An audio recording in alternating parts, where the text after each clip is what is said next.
Multiverso Live.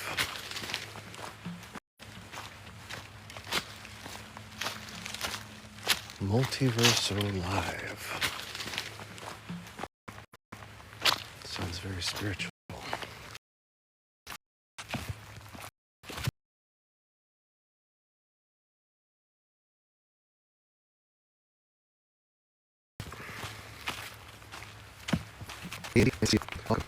If you would like to speak directly, if you feel inspired, you're always welcome. If you would like to speak directly, if you feel inspired, you're always welcome. If you would like to speak directly, if you feel inspired, you're always welcome. If you would like to speak directly, if you feel inspired, you're always welcome. We'll have a nice hike through the woods, get to experience some nature, get in contact with a few trees, and answer any questions that may come from you on behalf of consciousness, the giver and gift of life that we all know very well. Cheers to all of you arriving. Thanks for stopping in. Whether you're coming, going, staying, leaving, my prayer is that you feel well on this day, that you feel supported and worthy of living the best wish-fulfilled day of your life. That's my sincere prayer for all of you on this Sunday, the first day of the week. Most of us overlook that. It's the first day. And we're working with the new moon, so make those wishes and ask in the right way, and the way you ask for what you want. It's quite simple, actually. You believe it to be so. It's called living from the end as if you have wish fulfillment now. And you'll find that this leaves a nice, strong impression on the subconscious. And if all of this sounds strange and the terms sound unfamiliar, you're not alone, okay? Know that I take about an hour to 2 hours every day explaining it thoroughly so that people can get a nice, heavy reminder. Hefty reminder is a better word, of your true inherent worth as human beings, made in the image and likeness of a superior, infinite intelligence that is the giver and gift of your life as you know it. We come in close contact, intimate contact with that through the imagination. We breathe. We release and cast our burdens on this Christ within. And we go free. Every day here in the woods, we take the opportunity and we exercise it. So just know if you're passing through, I'm here every day. You'll catch me live, walking in the woods. And this is a very sacred space for me. And I've been walking these woods for years now, going on 3 years.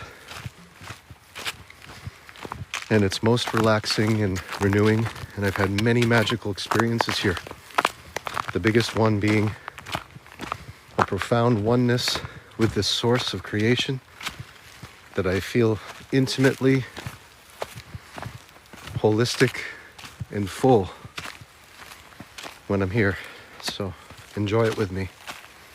Hello, Jewel. Thank you. Welcome, and thank you for your kindness. I have a different setup today. It's the old setup, really, just so we can have some more distance between me and you. You know, at the end of the day, we like to have space. And I recognize that as much as the atoms of our body need it. I heard some crazy factoid the other day. I was reading it. It's that if you were to take all the space between atoms and collapse that, like remove it, then we as human beings would collapse to the size of a grain of rice or something like that. So what this speaks to is that even the atoms of our body need space, just to get out, feel the separation that is intended for us in this life experience. And I say intended for us because you can't have a life experience without separation from things. And what happens is we have enough separation, and then, of course, we want the truth. We want oneness. We want completeness. We want wholeness. So we seek connection. This is a natural ebbing and flowing of life. It's to come to the conclusion that we've had enough distance and we want to be close. So it's like a breathing of energy. Every breath is a coming and going. Every day is a birth and a death. We work in these ways of polarity in order to generate light in the middle of it all. You can't have light without resistance and separation and odds and differences. So we have them. Unbeknownst to us, we have them because we wish to see the truth, the light in the middle. And we do this every day.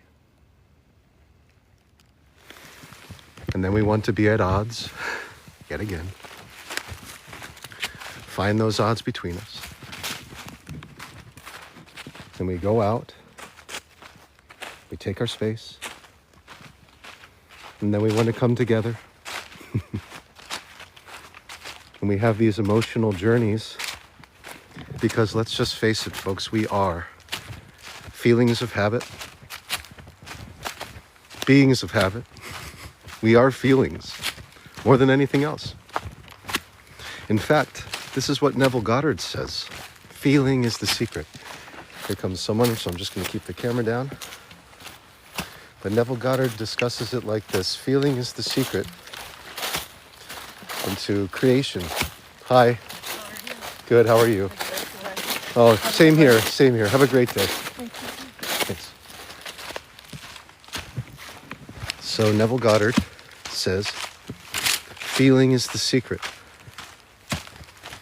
to all creation. So if the sequence is we become what we think about, as a man thinketh, so shall he become. When I'm speaking about man, I'm speaking about every human being, speaking about humanity.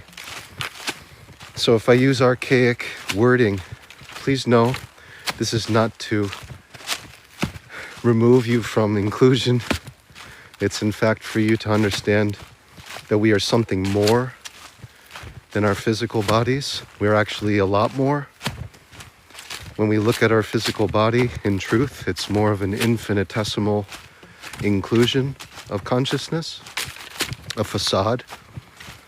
It's a collection of memories and life experiences that we weigh much too heavily, as far as I'm concerned, because that heavy weight actually turns to become a burden the more we put importance to it.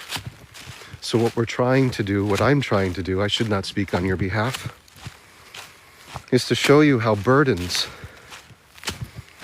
accumulate in the human body and how we eventually become full of them or fed up, which is to be filled with them. And then we seek to release them, but we don't know how. And so we go on a search, and typically that search for relief is an external one in the beginning. Rodrigo says, hello, I want to catch up. Hi, Rodrigo. Thank you for all the love coming in. Costa says, love it. Thank you to all of you. I just want to point out who I see. Jewel says, yes, touch the tree. Let's pin that. Here's another one. I think this is a beechwood. Maybe I'm wrong. To me, it looks like an elephant foot on the bottom. Let's give some love to this tree. You know, when I grew up, I used to hear the term tree-hugging hippie. And I used to laugh, thinking, oh yeah, they don't know what they're doing. They're probably out of their minds.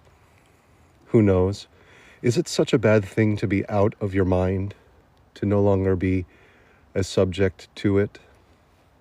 But beyond that, let's talk of the science that exists in this action, so that it's not just seen as a hippie-ish thing to do from the 60s.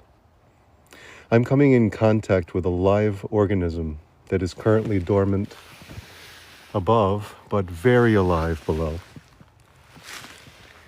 This is a deciduous tree. This tree is deciduous because it has decided to shed its skin, as it were, all the leaves, the canopy, that in the spring will start to show its face again in order to absorb sunlight, in order for that sunlight to be turned into its food source in the form of glucose through chlorophyll and photosynthesis.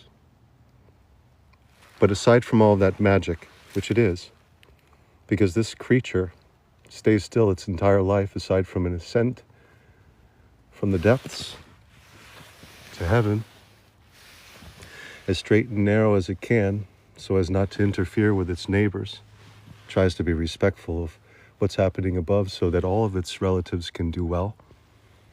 It sends out a number of root systems below, microcorrhizae, also known as fungi, send lightning fast reflexes to this tree to help it stay alive. You could even cop it right here. It would have no more photosynthesis, nothing else to hold on to, and what you would find very quickly is that microcorrhizae rallying and telling the other trees to share nutrients for it to grow again. And it would sprout and form into the tree that it once was as best as it could, but it would have that scar, and of course it sends an example to human in that way that we should never be so defeated by the difficulties of our lives, that in fact it's an opportunity for growth. You see this in every tree.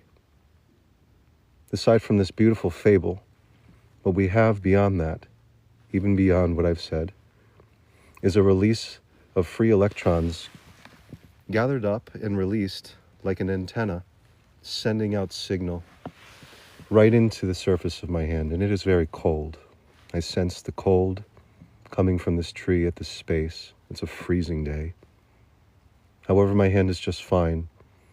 I sense a migration of mitochondria finding its way to the surface of my hand, serving as a furnace to burn through whatever pain as long as I don't react and turn to a shiver as an egoic self screaming for relief.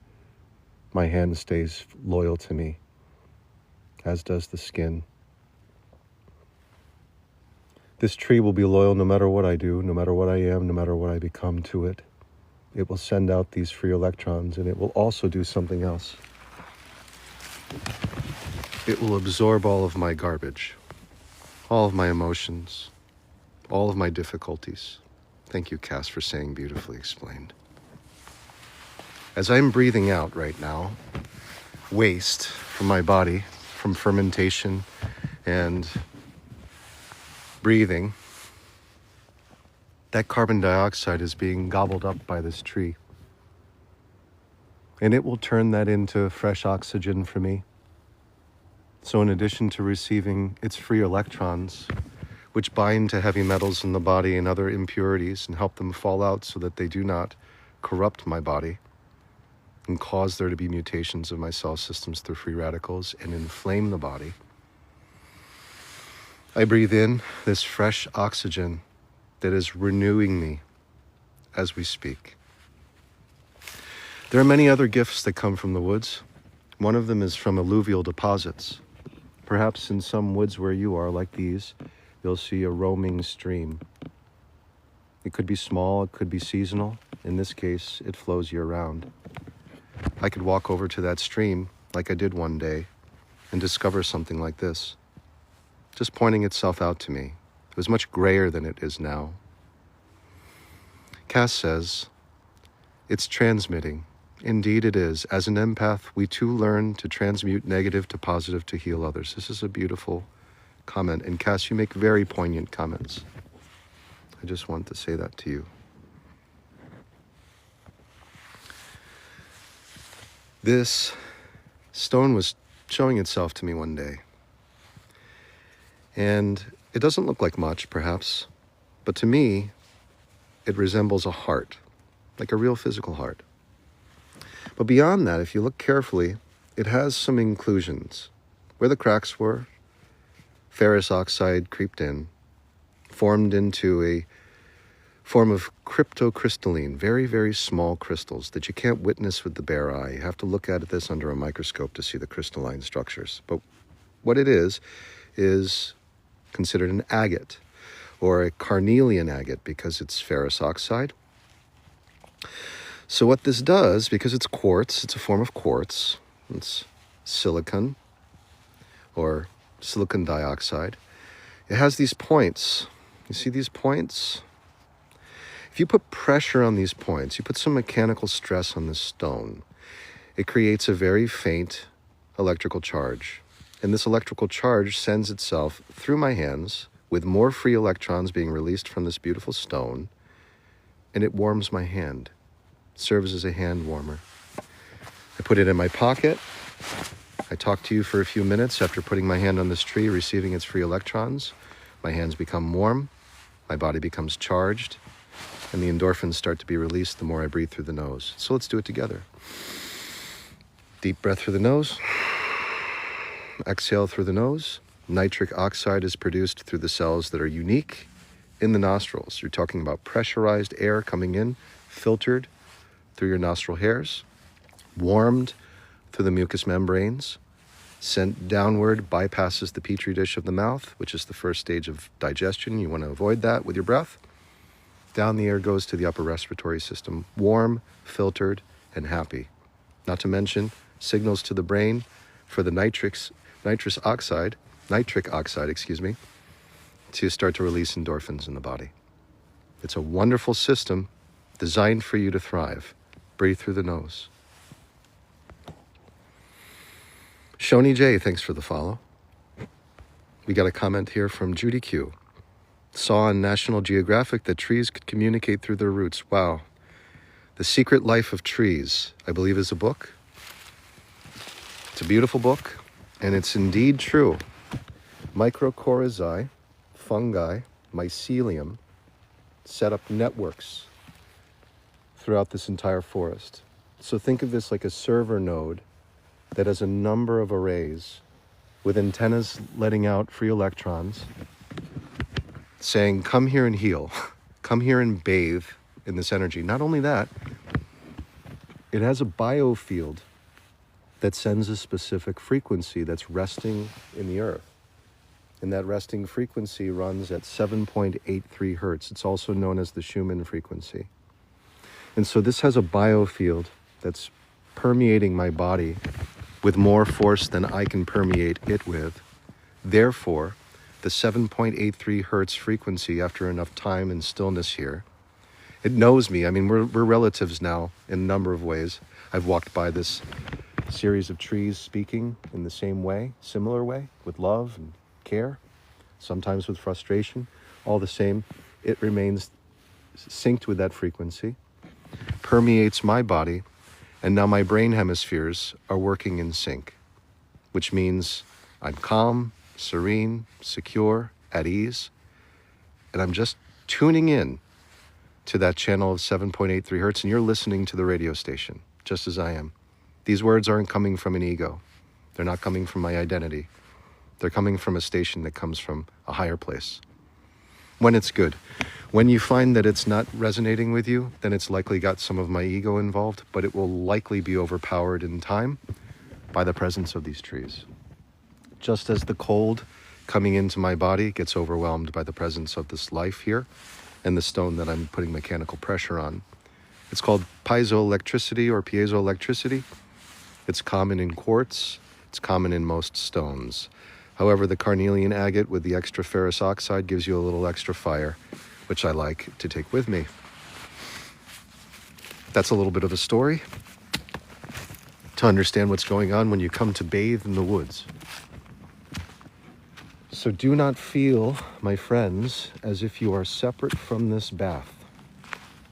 The reason why I say this to you is because as much as I'm having a three-dimensional experience right now, and perhaps you are perceiving me having a three-dimensional experience through your 2D flat screen phone, there is one faculty that is actually overriding both of these 2D and 3D environments.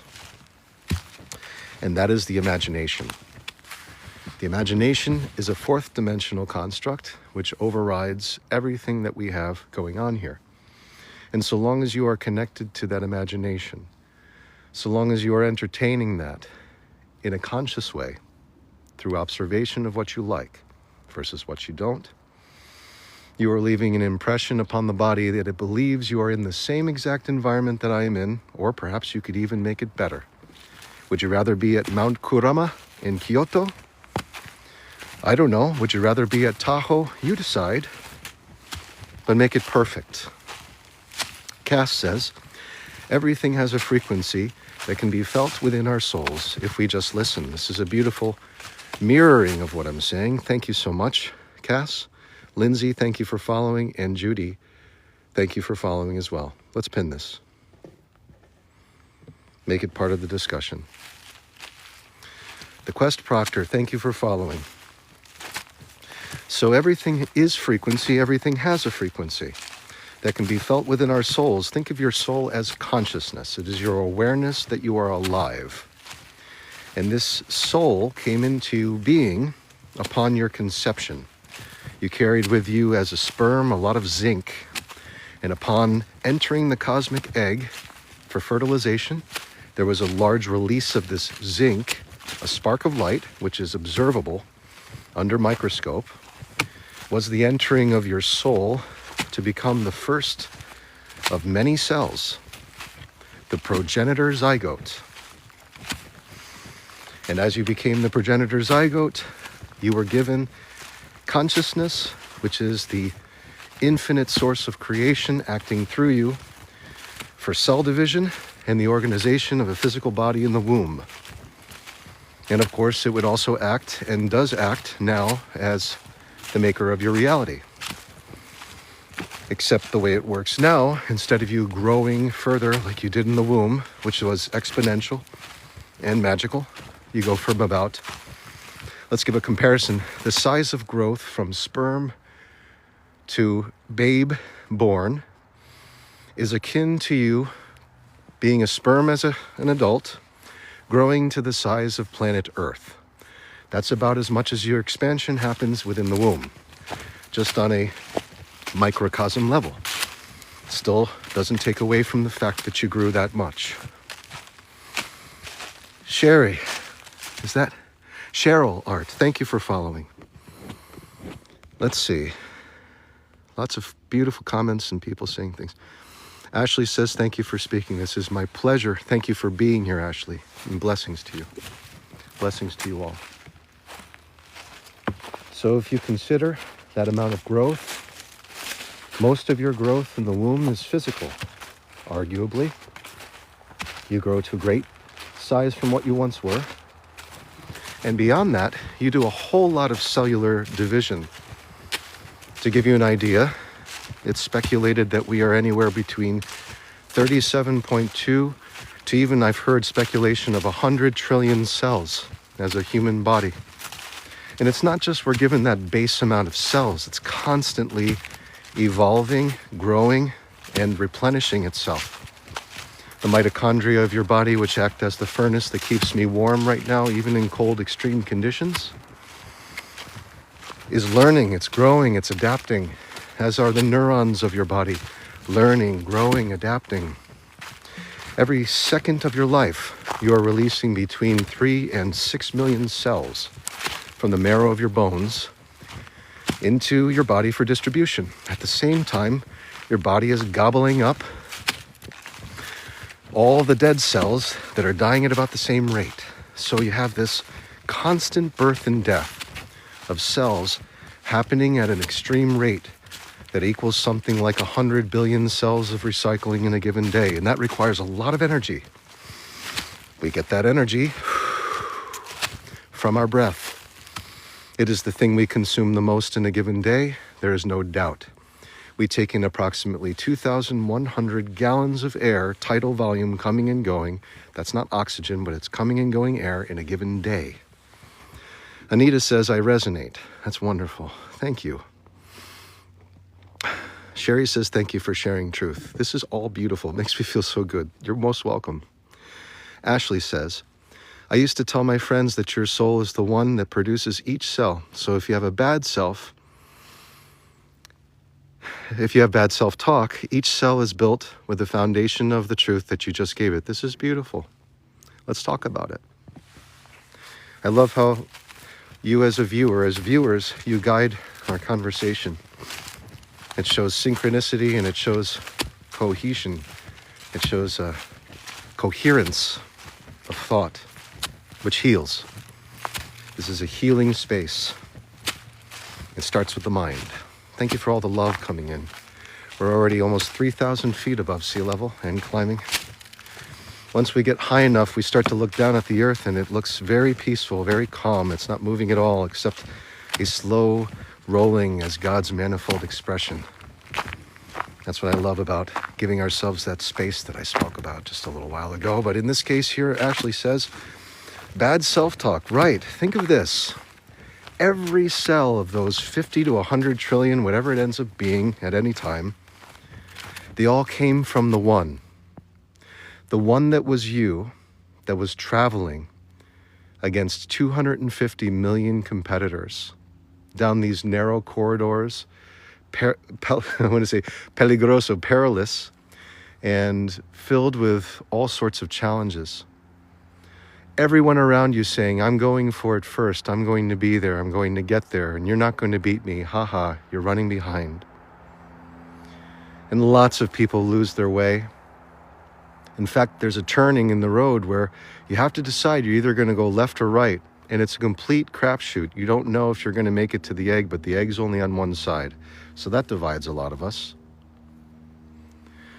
We go in one direction, we finally make it to the egg, and there's already 10,000 there. They're all like spelunkers or Indiana Jones trying to hack away at a wall to try to get to the prize of all prizes, the cosmic egg. And here you are arriving and you hear everyone saying, gold rush is over, it's too late, sorry, don't know what to tell you, but we're already here and someone's going to make it through faster than you. We've been at it for a long while already. You might as well just give up. Enjoy the fact that you made it to the egg, though. You made it this far. Good job. But that wasn't enough to deter you. I'm saying this to you, one of 7.9 billion of you that was told the same thing against all odds. You made it. You made the right turn. And now you've arrived at the egg and you're being told no entry. Sounds pretty familiar to this life, doesn't it? But we keep at it, no matter what the world says. And you go around that corner of the egg where no one even bothers. And they say, yeah, you don't want to bother here. It's as hard as diamond. You're not going to break through. It's just really too tough. And you go over to it and you say, I know everyone's saying it's too tough, but at least I'm not going to be bothered while I try my best. And you start hacking away at that wall in the cosmic egg with everything you've got. And something happens. You start to hear a voice in the back of your head, in your mind, that says, use the force. Use the force. And you say, the force? What's the force? Use the force. Keep hacking away.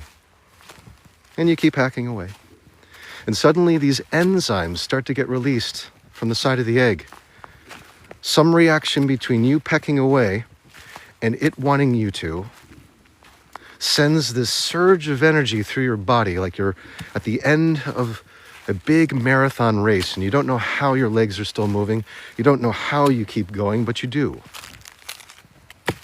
Next thing you know, the tail that is your body starts wiggling faster than you've ever seen it before. It's going lightning fast, like Flash himself, pushing itself, wiggling all around. And the next thing you know, everyone's coming around to see what is all this commotion going on the other side where it was diamond tough that everyone gave up on. And it's you. It's you, and you're wiggling faster, so fast that no one can even believe it themselves, but they're watching and they're accepting the very fate that is you arriving at the cosmic egg before the rest of the world that went against you, competed against you. And that was before any of this became your life that you know it now. You break through the wall. The wall suddenly closes right behind you.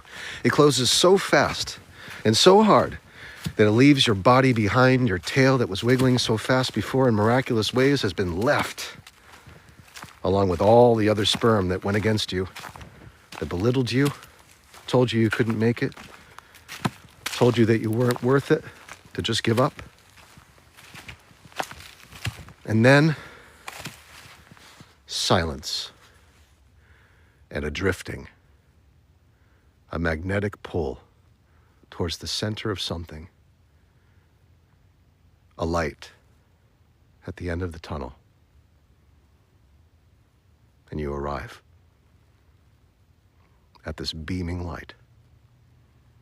You think it's a release of some sort. Perhaps it is. But it's the entering of your soul. In truth, the sum of the parts between sperm and egg becoming greater than it ever could be. This is the beginning of your life. And the Force speaks to you one more time. And it says to you, you become what you think about. You have made it to the cosmic egg. Anything you wish is yours through thought, leading to feeling, leaving an impression upon this cosmic egg. And you say, who are you? And it says, I am that. I am.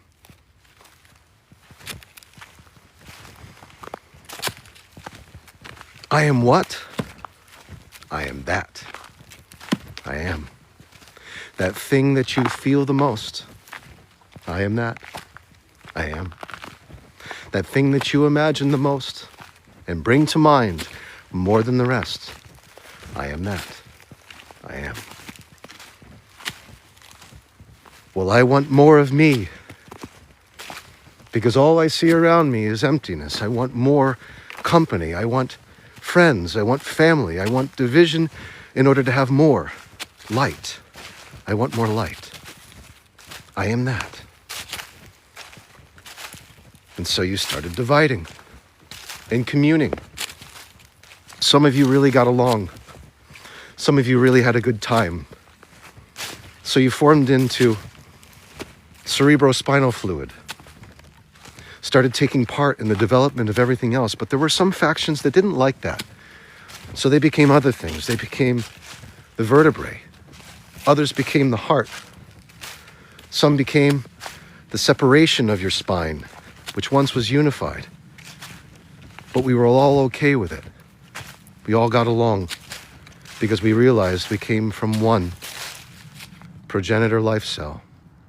And to us, that was God. The one who spoke to you and said, you become what you think about, was telling you, you are God, and all of these divisions shall serve you in that light for eternity. And it has always been this way for those who have reached the cosmic egg. You are not here to suffer. You are here to live a wish-fulfilled life because you've done the hardship already. You did it.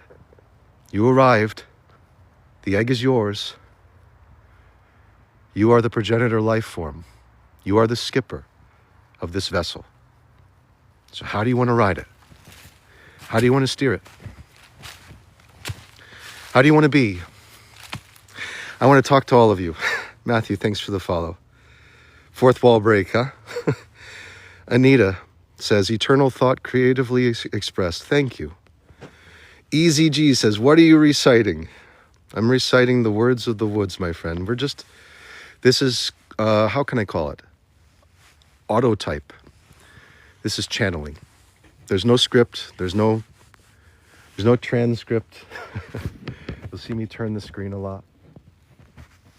It's feeling a story to reality, if that makes sense. I wish it does.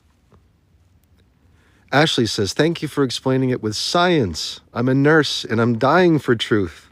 Jules says, high vibration. Thank you. Stephanie followed. Ashley followed. All of you beautiful people.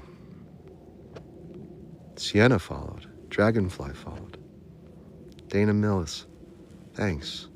Easy G says, lovely. Just hopped on. Great. Sam says, happy Sunday. Corky J says, I love nature as well. I love that. Howls and Pro Master followed. So much love.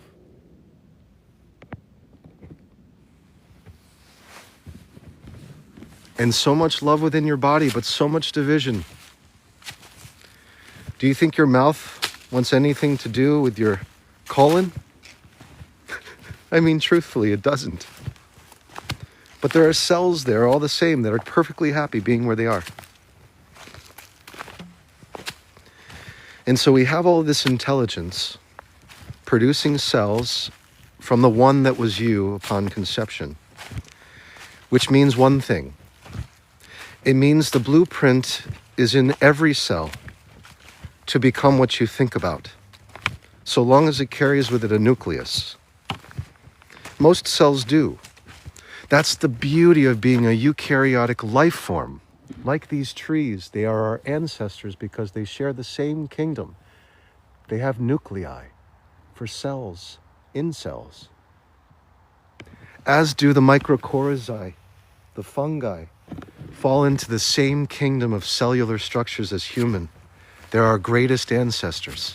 They're our oldest ancestors. And they know us better than we know ourselves. They know the moment that our spirit gives up on this body, it is to take ownership over it and turn it into life again in the form of food for this environment to recycle itself more beautifully than it once had prior to your departure. These are our ancestors. They do not wish us any pain or any suffering. In fact, they want us to thrive. For we've been given the gift of mobility, have we not? Mobility of thought and the power of the imagination makes us the apex of manifestors on this planet. The fact that we have the imagination separates us in being as the superior kings, queens, emperors, and empresses of this world. And each and every one of us is given our own kingdom through this vessel, this body. It adheres to us, and it listens to us, and it serves us. Our servants are so powerful, these cells of our body. They carry the blueprint to be us, yet they serve us without a single need for a compliment or a thanks. They come and go every time I take a step here. Hundreds, if not thousands of them are dying from the impact, and they dive for it. They fight for the opportunity to die for me, just as they fight for the opportunity to die for you, because they know what death truly is. It's nothing so long as the skipper remains.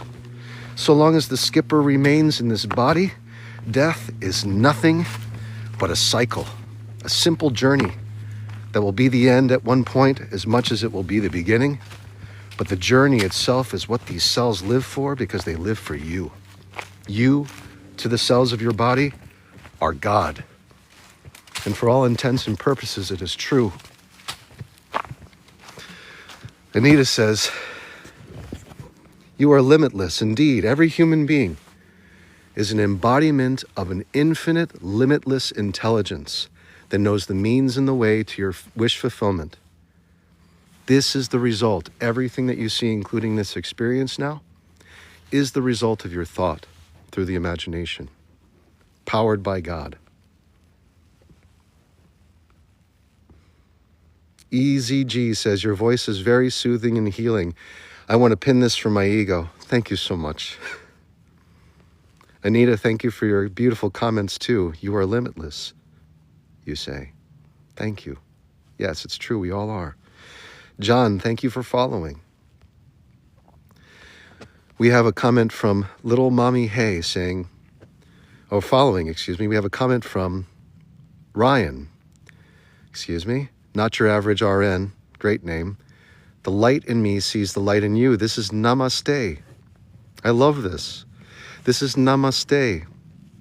This is how we recognize each other as unique expressions made in the image and likeness of the infinite intelligence that knows the means and the way to our wish fulfillment and is the giver and gift of life. This is our truth. We would be made to believe, and we've been led to believe, that our name and our accumulation of life experiences is all we are. It's quite a limiting perspective to have now that I've explained to you what's happening within you. Should it come as any surprise now that Scripture speaks in this way? The kingdom of heaven, because you are a king or a queen or an emperor or an empress of a huge kingdom, a kingdom in which you have trillions of subjects. And within each and every one of those subjects as cells, there are 100 trillion atoms, which carry the infinite intelligence to and from an area of superposition or superconsciousness, reduced into forms so that you can have a three-dimensional experience of life. You are the creator in all ways, and you're also the one who imposes restrictions. And we all do this. We do this because it is necessary in order to live and have a physical life sojourn here. We must have differences. We must have a character in order to play the game. So everyone has their own video game system. That video game system is your physical body. It has a haptic system. It's visual. It gives you hearing. It gives you olfactory, gustation. It gives you touch. It gives you all these great features. At the same time, it gives you the imagination, which is literally God. You have the imagination to make any of this into whatever it is that you want. We are God, Mandy. It's true. 100%.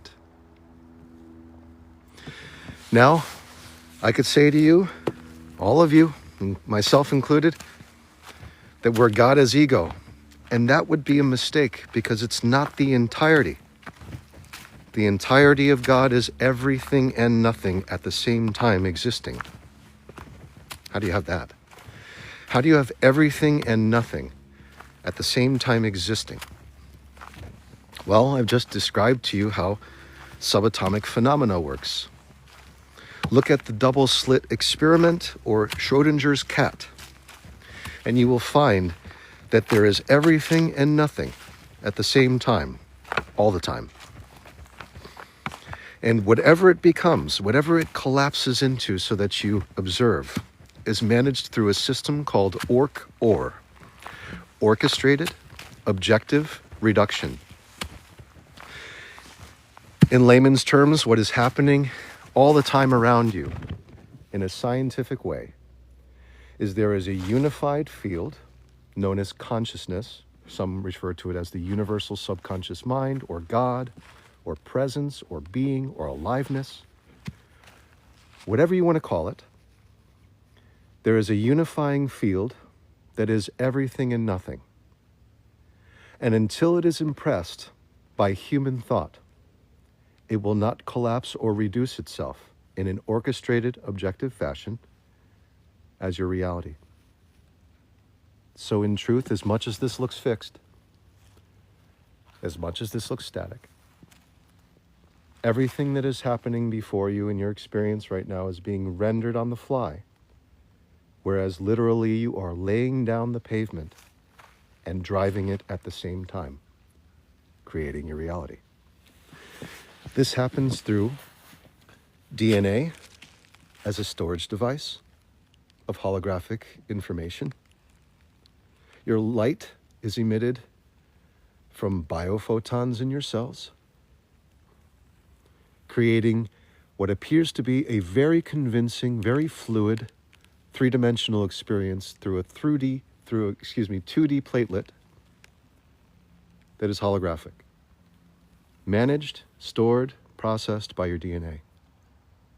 The building blocks of life, the blueprints, the proteins, folding through God's manifold expression. Right before you right now, you are laying the pavement and driving it at the same time. When else do you do this in life? Becomes the question. At what other point in life? At what other point in life? Sorry, that was an invitation to co-host. That is why I glitched out. I would ask so kindly, as I'm giving these discourses, I have no interest in doing any battles, if that hasn't been obvious enough already. Margie, thank you for following. Kayla, thank you for following. And I realized today that gifts are on, and I normally turn them off. But I thought, because people asked to have them on, I would leave them on today. So I'm discussing with you the science of reality and how consciousness works. Biophotons emitted from our cellular structures either dim through stressful situations, leading to issues with the body. Inflammation of the organs leads to cortisol production and a general screaming by the immune system to take care of whatever foreign invasion has occurred in our beautiful temple that we've been talking about, which is the human body. Come into a place of being in truth through the imagination, living from the end as a wish-fulfilled human, no matter how weird it seems to be, no matter how apparent your problems and barriers and obstructions seem to have fortified themselves outside of you, you still show resolve in going to that place of higher being, recognizing yourself as a wish-fulfilled human, living in the light. That light increases. And what is emitted from biophotons in the cells leads to a general shift of consciousness and a laying down of the foundation of your proteins in a perfectly folded, organized fashion and manner to where you can literally feel it happening. The psychopharmacology of thought is real. And your body is a pharmacy. Make no mistake. It's the best pharmacy you'll ever find because it delivers by the breath. Wim Hof talks about this. Get high on your own supply. It's called you get high when you breathe. So let's practice some of that. Very cold conditions, very warm hands. Autumn, thank you for following. Margie, thanks for the rose. I think we're back without glitches. Let's do a quick practice. What we're going for is technique rather than results. We're breathing in through the nose. It's compressed air coming in through the nostrils. I talked about this before, so start by closing your eyes so you can shut off some of this noise that's around you. And if you have difficulties with drawing breath, breathe as best as you can in a normal way. The object here is not to put yourself under unnecessary stress, but rather relieve yourself from it. Breathe in through the nose now. Hold and exhale out the nose. Draw in another breath, deep. Sip in more, try. And again, hold. Exhale out the nose. Return to your breath. Normal breathing. Now we're going to take this up a notch with your eyes closed again. Drawing in the inhale, I want you to imagine before you a beautiful birthday cake, lit and ready to be blown out. Breathe in. Through your exhale from the mouth, blow out those candles until all of them are blown out. Return to the normal breath. Stay in this. Listen to the sounds of nothing.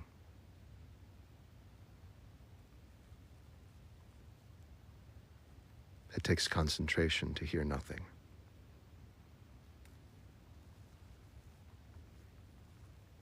This strips away the ego's hold on you. Time itself has no place. Welcome to presence. Notice the sensations just underneath your skin. A slight vibration. Welcome to the portal of aliveness through your body. Note it, beyond what the ego says, for it wants you to return to time. Time is where it resides in you, as an illusion. It cannot live without time, and it cannot live without you. Birthday cake before you again, lights from the lit candles. Deep inhale. Blow them out. Ease in some more. This is the place where you don't want to leave because it feels right. Start to add details around that beautiful birthday cake. Hello, Jody, and welcome and blessings. Add some details. What is it you want? You're not thinking about this being in the future. You're not thinking about this in regret as if you lost it in the past. The ego wants that, so it can come alive through you as a parasite. It's okay. You've just got better things to do. Like, imagine what it would feel like being told beautiful things about your worth, having the conversations that you've always imagined having at the pinnacle of your success, if that's your thing. Seeing your bank account overflowing with money beyond compare. So much, so fast, you could never spend it. Ticking faster than anything could ever tick. In the green, as it were.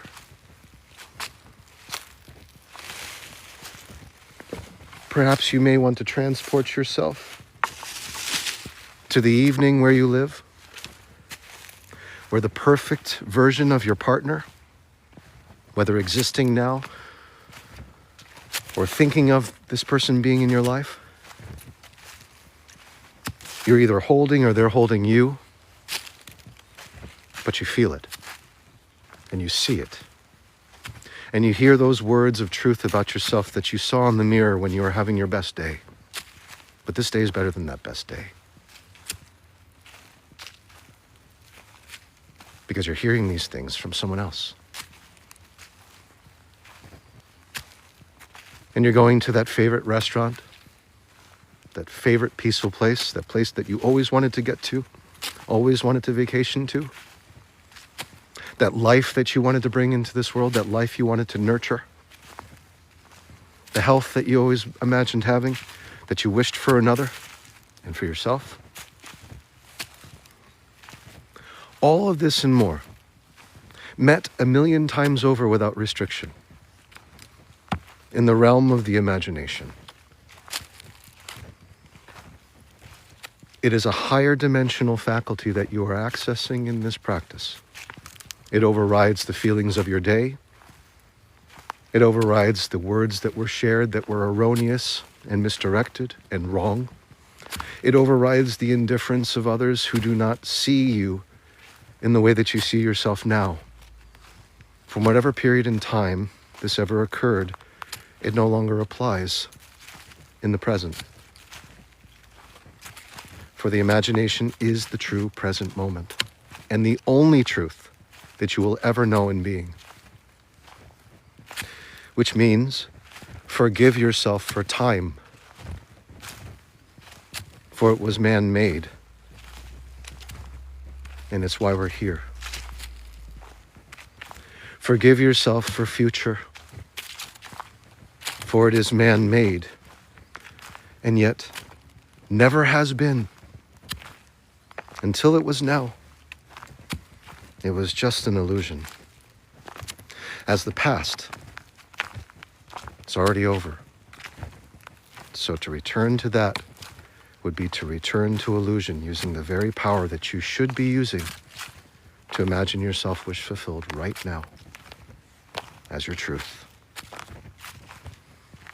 A 5-minute practice in the realm of the imagination overrides an entire day's worth of arguments, regrets, peril, indifference, polarity, arguments, fights. A 5-minute practice in a higher dimension is far superior in power and weight than anything you could possibly try to do in the waking day to impress the subconscious. For it knows it's coming from time, and that time is only illusion. It's the one thing the subconscious knows. It knows time and it knows feeling.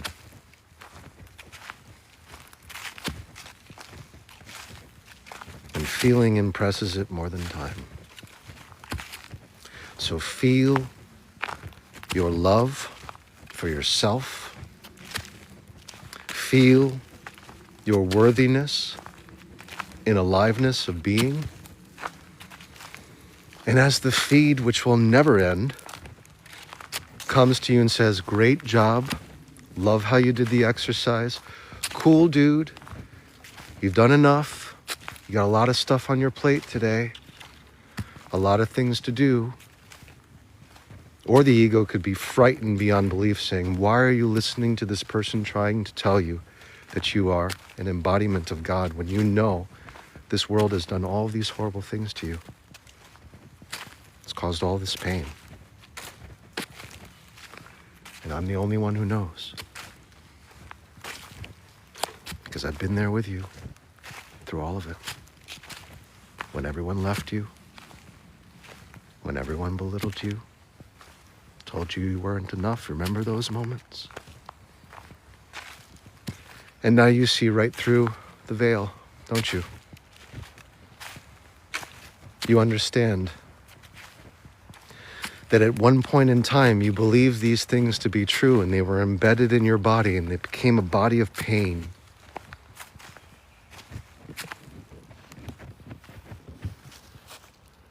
But that's not you. Your cells became it because you wanted it, because you entertained it, because you felt it. But it's not you. You are whatever you wish to be through the imagination.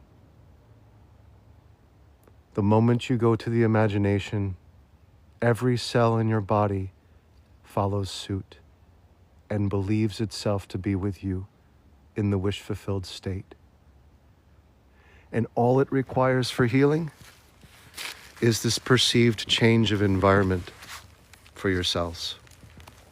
This was proven by Bruce Lipton in his study of cell membranes and cellular structures and epigenetics.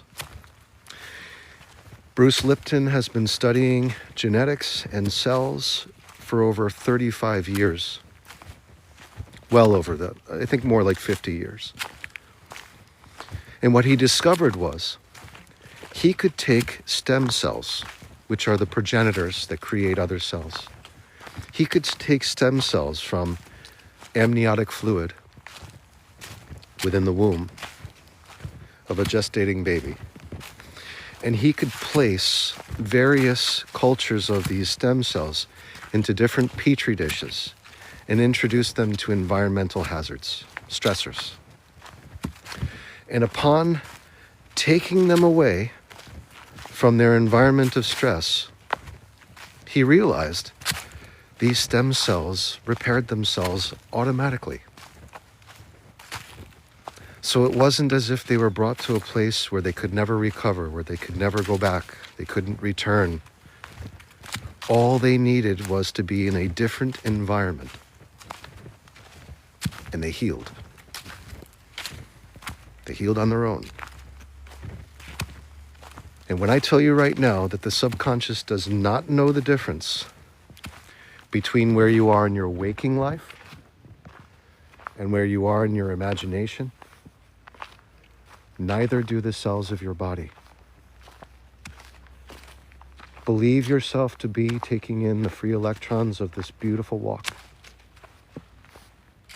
or sit by the most beautiful, serene ocean waters of the Caribbean on a perfect, pristine day with the slightest breeze massaging your hair from your scalp on. The water comes in, the magnesium enters your skin pores, and you bathe in health. Go there in your mind, and your cells are there in your mind. They know no difference, and they heal.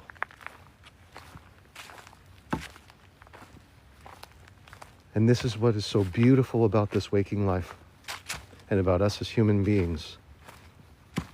We decide when we heal and when we hurt.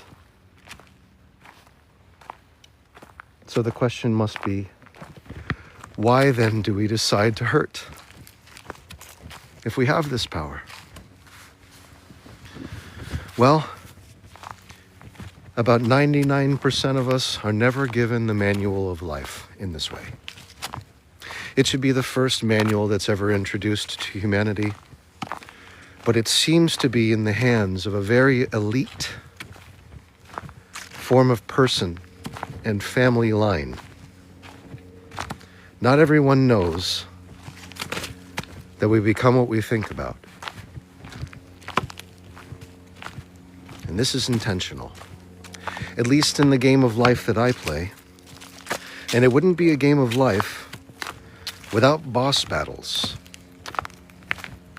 And one of the boss battles is realizing that we're actually creating all of these levels, all of these challenges, and we intentionally kept ourselves from learning how to play the game of life in order for us to have resistance within the game that we needed to overcome in order to win the game. Because that's why we're playing. We play to win. Machete says that's real. Fire. 100%. Thank you. Blessings to all of you. Keisha, thank you for following. Paige, thank you for the love. Collins, thanks for the follow. Learning Groove Me, thanks for the follow. Randy Rains, thank you for just following. James, thank you for the live likes. Lots of beautiful love coming in today. We're here to play. There have to be boss battles. There have to be daily challenges. There have to be side quests. It's got to be all this stuff. And it has to be really believable. It has to feel right. And it has to be consistent. And it can't break apart on us. Or else we'll start to question it. And the moment we start to question it is the moment we decide that we haven't read the manual quite well enough yet and wish to have the manual in hand to understand how this truly is played.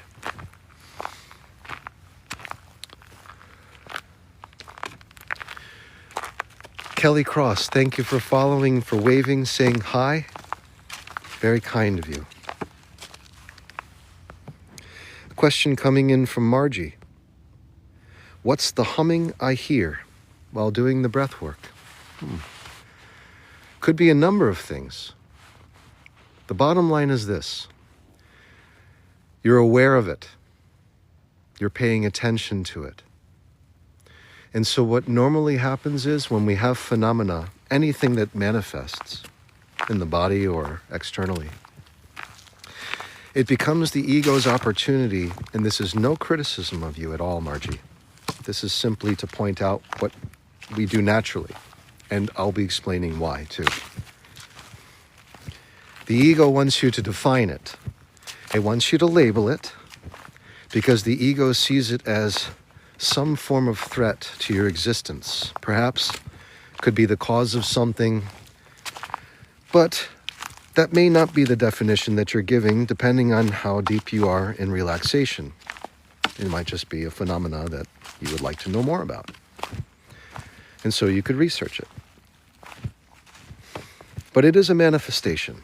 And the reason why the ego wants to define it is because if it can define something strange and unusual, it can pull us right from the present moment into a construct of time to start thinking about things that are unrelated to the present moment in order to feed off of your aliveness and maintain itself as a phantom in your life.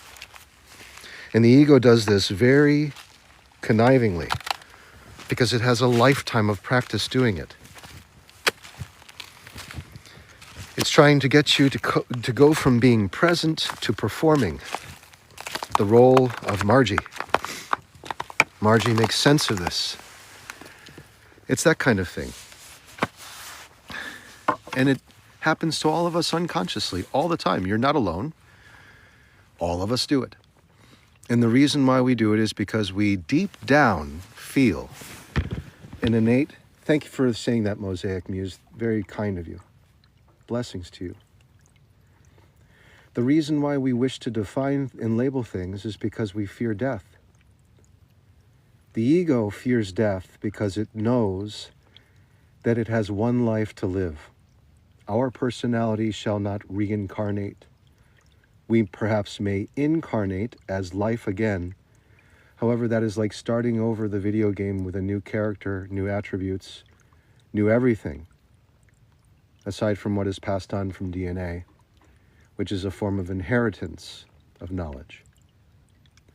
But aside from that, we do not reincarnate, so the ego deeply fears its obliteration, knowing that it will not have an opportunity to play again. In addition, the ego fears its obliteration because it is given blinders when it comes to the imagination. It simply cannot see it. It cannot be invited into it because it literally feeds off of it. And it feeds off of the imagination when we decide to construct time through the imagination. Then the ego can exist and it can thrive and wreak havoc on our lives, understanding that the ego will never solve a problem, but it will do everything that it can as a narcissist to make you believe that it has all the solutions. But in fact, it never offers a single one other than the presentation of pain and its accumulation in the body so that the ego can come up with more stories to tie itself into that to get you to entertain it, so it can stay alive more.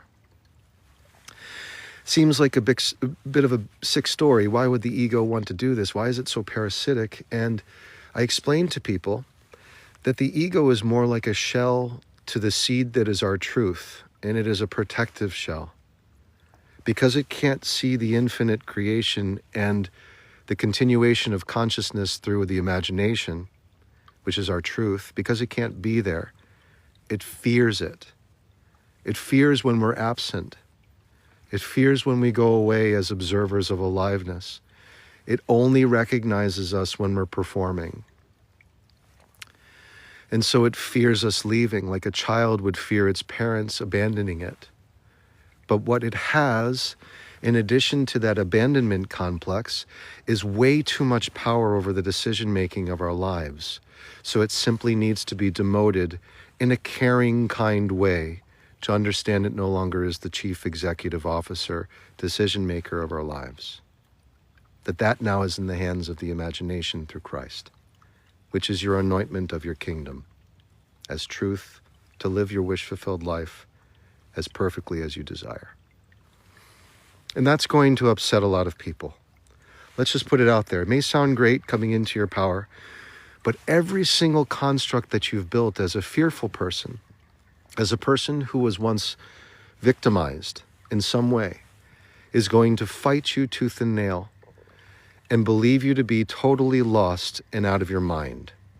Because everything that you're doing suddenly is the exact opposite of what you were doing before. And this is why I would call this the long, dark night, where you have to have so much faith through the imagination with your head in the sand and cotton in your ears, that you are in fact impressing the subconscious through your imagination, that it is in fact a higher state of consciousness than your waking life, and that in time this wheel that has momentum, which is the pain body, shall unwind on its own and come to a halt and start to move in the opposite direction of the good. For the good, it starts to move in the opposite direction. This is called the dissolution of ego, the death of your identity, for to be born again, made in the image and likeness of God, but this time not begotten by man, one in being with the Creator. None, thank you for following. God is all there is, thank you for following. I agree. All is God, including you. So we're going now on this journey of dissolution of the ego.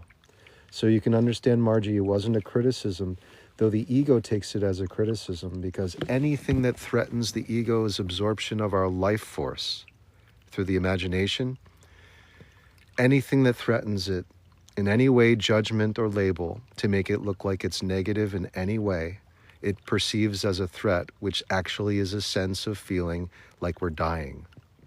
In truth, it is a way that the ego is dying. The ego is dying, but you don't die.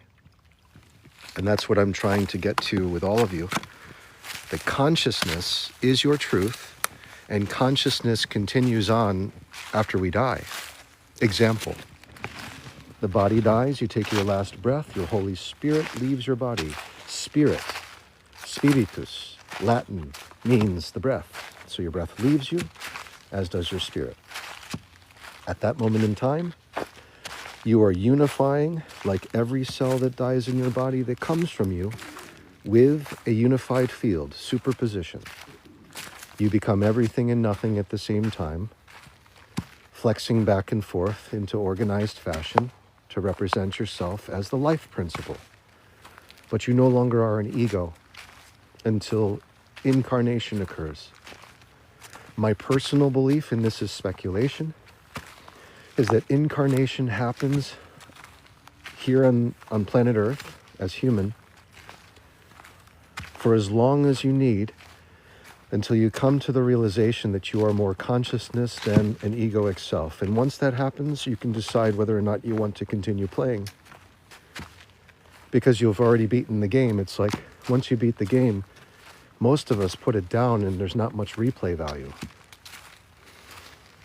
But you might get a lot of satisfaction replaying as an enlightened being that serves as a form of bodhisattva, which is the same as saying someone who has reached enlightenment but is delaying their transition to unified consciousness in order to help usher others to the same state of being. So the bodhisattva is a pretty selfless way of saying, I beat the game, I'm keeping myself here until more people beat the game, so that I can see the joy of them achieving this. And I can see more people having that now truth delivered so they can decide what it is they wish to do from this moment moving forward. And I've explained this as it's already happened, folks. People talk about singularity, unified consciousness. Consciousness does not die, therefore it is in a state of unification with all things, which means We have already had this experience, but we are reliving it in order to have the joy, the joy of duality, the joy of separation, the joy of living in a three-dimensional, very restricted environment until we no longer wish to be here. And so we decide this with every thought and every seed that we plant in the mind of the subconscious. We decide how long we want to play. We are everywhere, says Magenta Rose Brown, and it's true. That is truth. You are consciousness, therefore you do not die. Therefore you are here and there and everywhere until you're not, until you decide that you're not. And then you collapse into a localized experience. You come in and out of imagination and reality, going in and out, imagination, reality, imagination, reality. Imagination, construction of time, reality. Going in and out, imagination, reality, imagination, reality. Imagination, construction of time, reality. Reality being presence, witnessing God's manifold expression. Right now, just not judging anything and seeing the aliveness of your being is presence. Anything is possible, indeed, and it's already done. This is what I want to explain to people. Seeing joy would be nice. You can do it right now, Kenalingua. You can do it right now. But there might be more benefit to not seeing joy. That's one of the gifts that we're given in living in a duality system. We become addicted to the feeling sometimes of the intensity of not having what we want. It's part of the reason why we come here, because we had everything, we were everything, and we still are.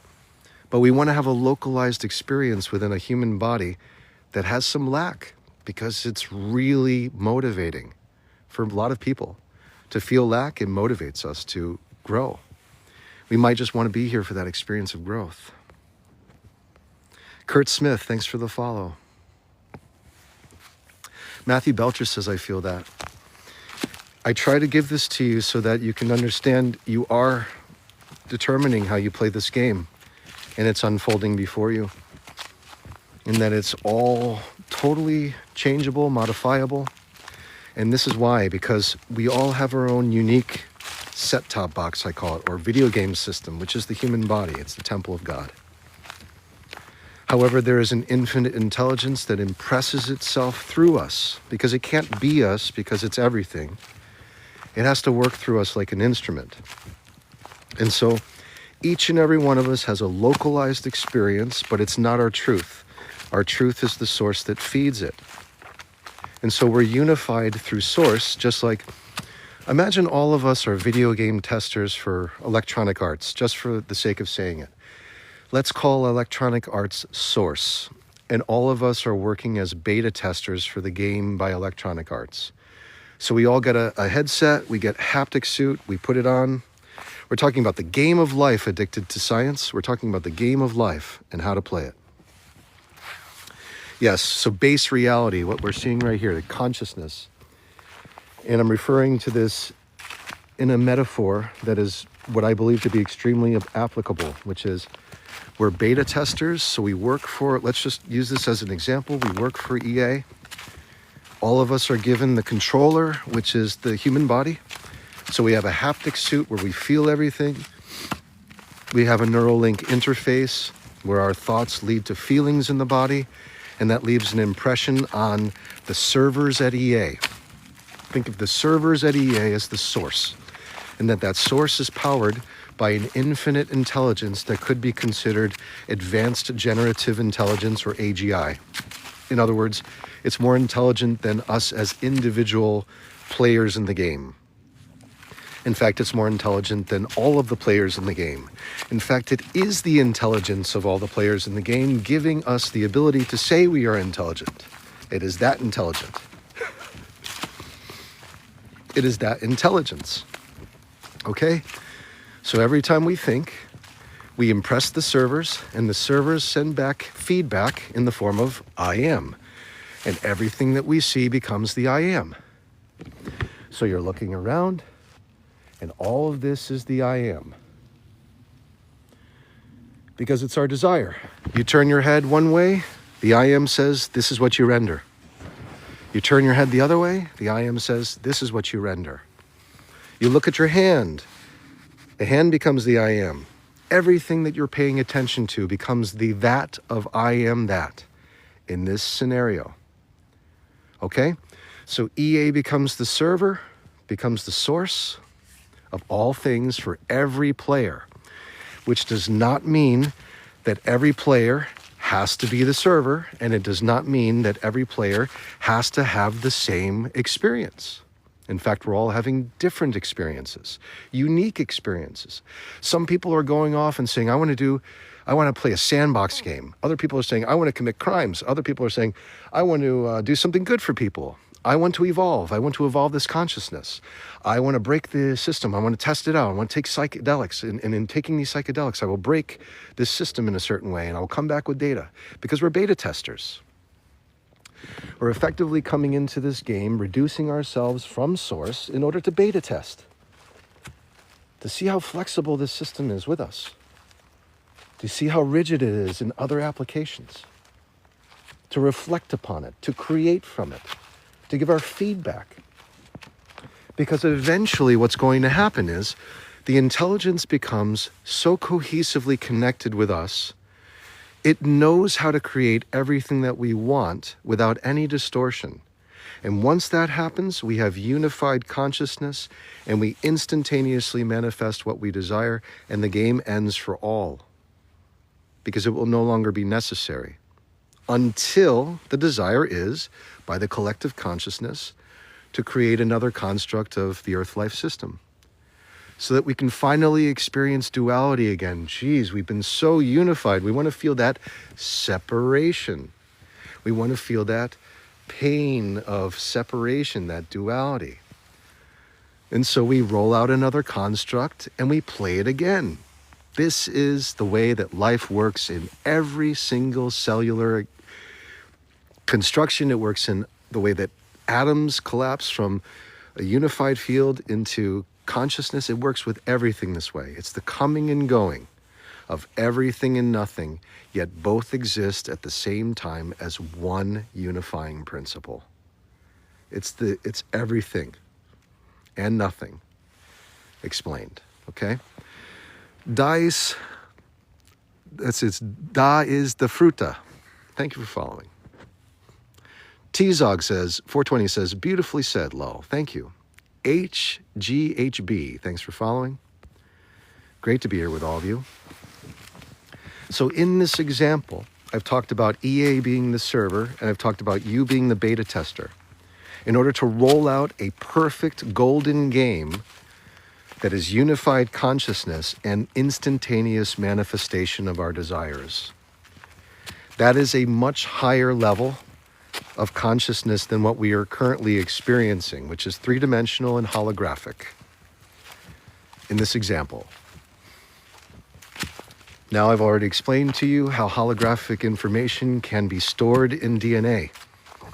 And I've also explained to you how it can be processed, but I haven't explained to you how information travels from DNA to other strands of DNA. Studies have shown since 2013 that subatomic information can and does travel between DNA instantaneously without any travel through time and space, thus teleporting information, subatomic electrons, quarks, and other things that bounce around at CERN can and do travel between DNA strands. What does this mean? It means that time is not necessary for the transmission of information, which also states that time is nothing more than an entertainment construct made by the imagination for our mere entertainment, that we are doing it in order to live out a feeling of duality and separation because we cannot label things without time. Example, you cannot be given a name unless you've had an accumulation of life experiences that relate to that name.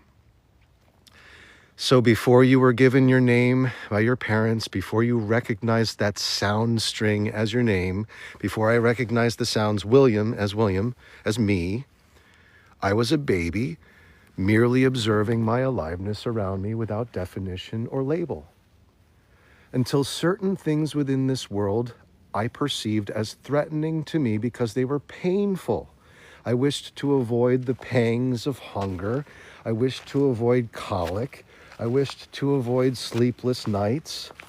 And so I learned through the association of time and label that by labeling enough things, I could, in fact, give myself the perception of avoiding pain.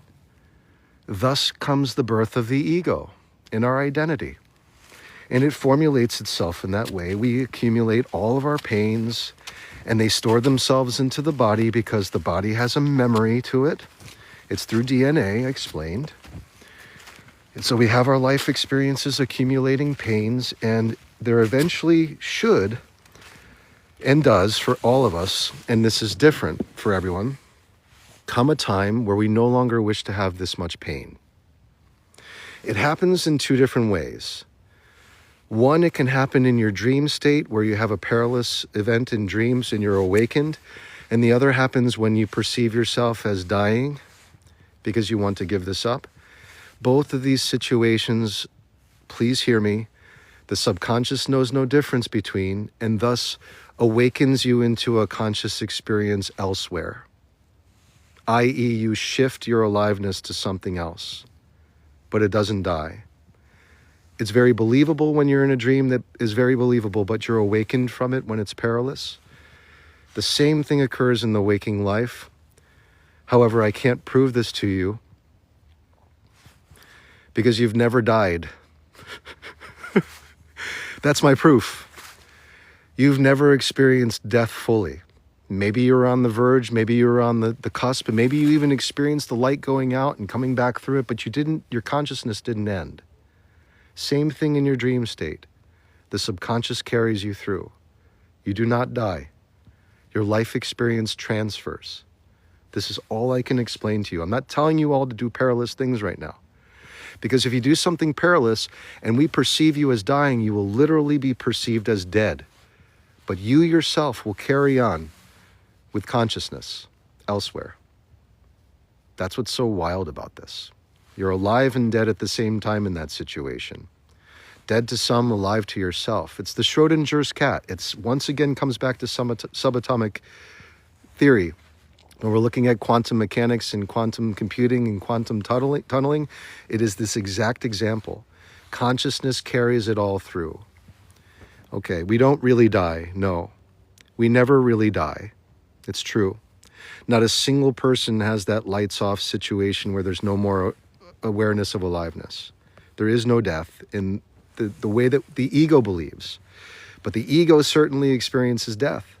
Once we die, that incarnation is over and it's unique. And that's why the ego wants to hold on to it, because it knows it's one life to live for it. But it doesn't know anything else because it's never seen the imagination. But we use the imagination all the time because it's our truth and it's consciousness and it's infinite and it doesn't die. Got a lot of people following here, and I want to just thank you all.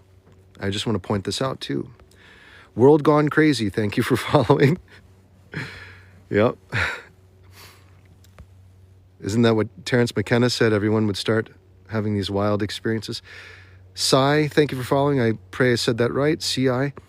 X-Rain, thanks for following. Pampered Soul, I think I got you before. Dawn, thank you.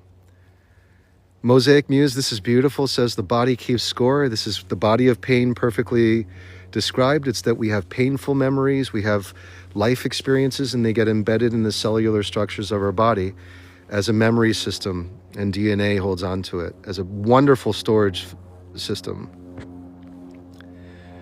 And it's beyond that. It's also a portal to transferring information and processing it. Robert Lanza, this is right up his alley. Thank you, Addicted to Science, for saying that. Sam, thanks for following. V, thank you too. Hannah Averitt, thanks for following. Stephanie888 says, so wild, it really is wild. It is incredibly wild. Jellybean says truth. You know, it's a wild concept because, you know, all the ego knows is we have this one life to live, an accumulation of life experiences. And what I'm trying to tell you is There was your aliveness before the ego even set in. And that aliveness takes seniority. It's consciousness, and it's your truth. Before all of the assignments of label, education, accumulated life, pains, pleasures, everything we've eaten, heck, the development of our human body, its recycling of cells, it's all managed by a superior intelligence that knows the means and the way. If we were to be put in charge of our digestion and truth, I mean, we would die like instantaneously. So this infinite spirit is required to be the giver and gift of our conscious experience while we're having an earth life memory gathering experience for a blip of time. And it's awesome. And we'll keep doing it as long as we desire to. It seems like it's the only game in town.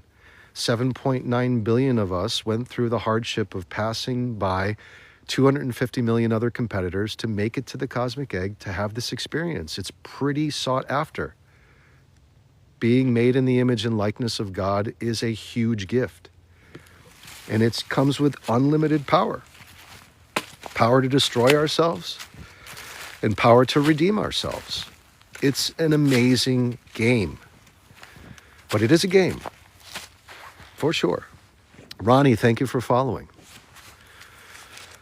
Kenalingua says, this is why so many people don't want to be here. Indeed. We don't want to be here because we do truly believe that this external environment is something outside of our control that we must be subject to rather than being the creators of it. We see this as the cause of our problems rather than the result of us thinking about problems existing. And so what it does is it builds an egoic self that is fearful of us losing our lives, thinking this is one life to live. When in fact, that whole experience has to be powered by consciousness, or else you cannot build that story without aliveness. And the aliveness is our truth, and that aliveness does not die. The moment that the body dies, the aliveness expresses itself through our ancestors. The mycorrhizae, the mycelium, are our ancestors. They have the same type of cellular structure. They're eukaryotic cells.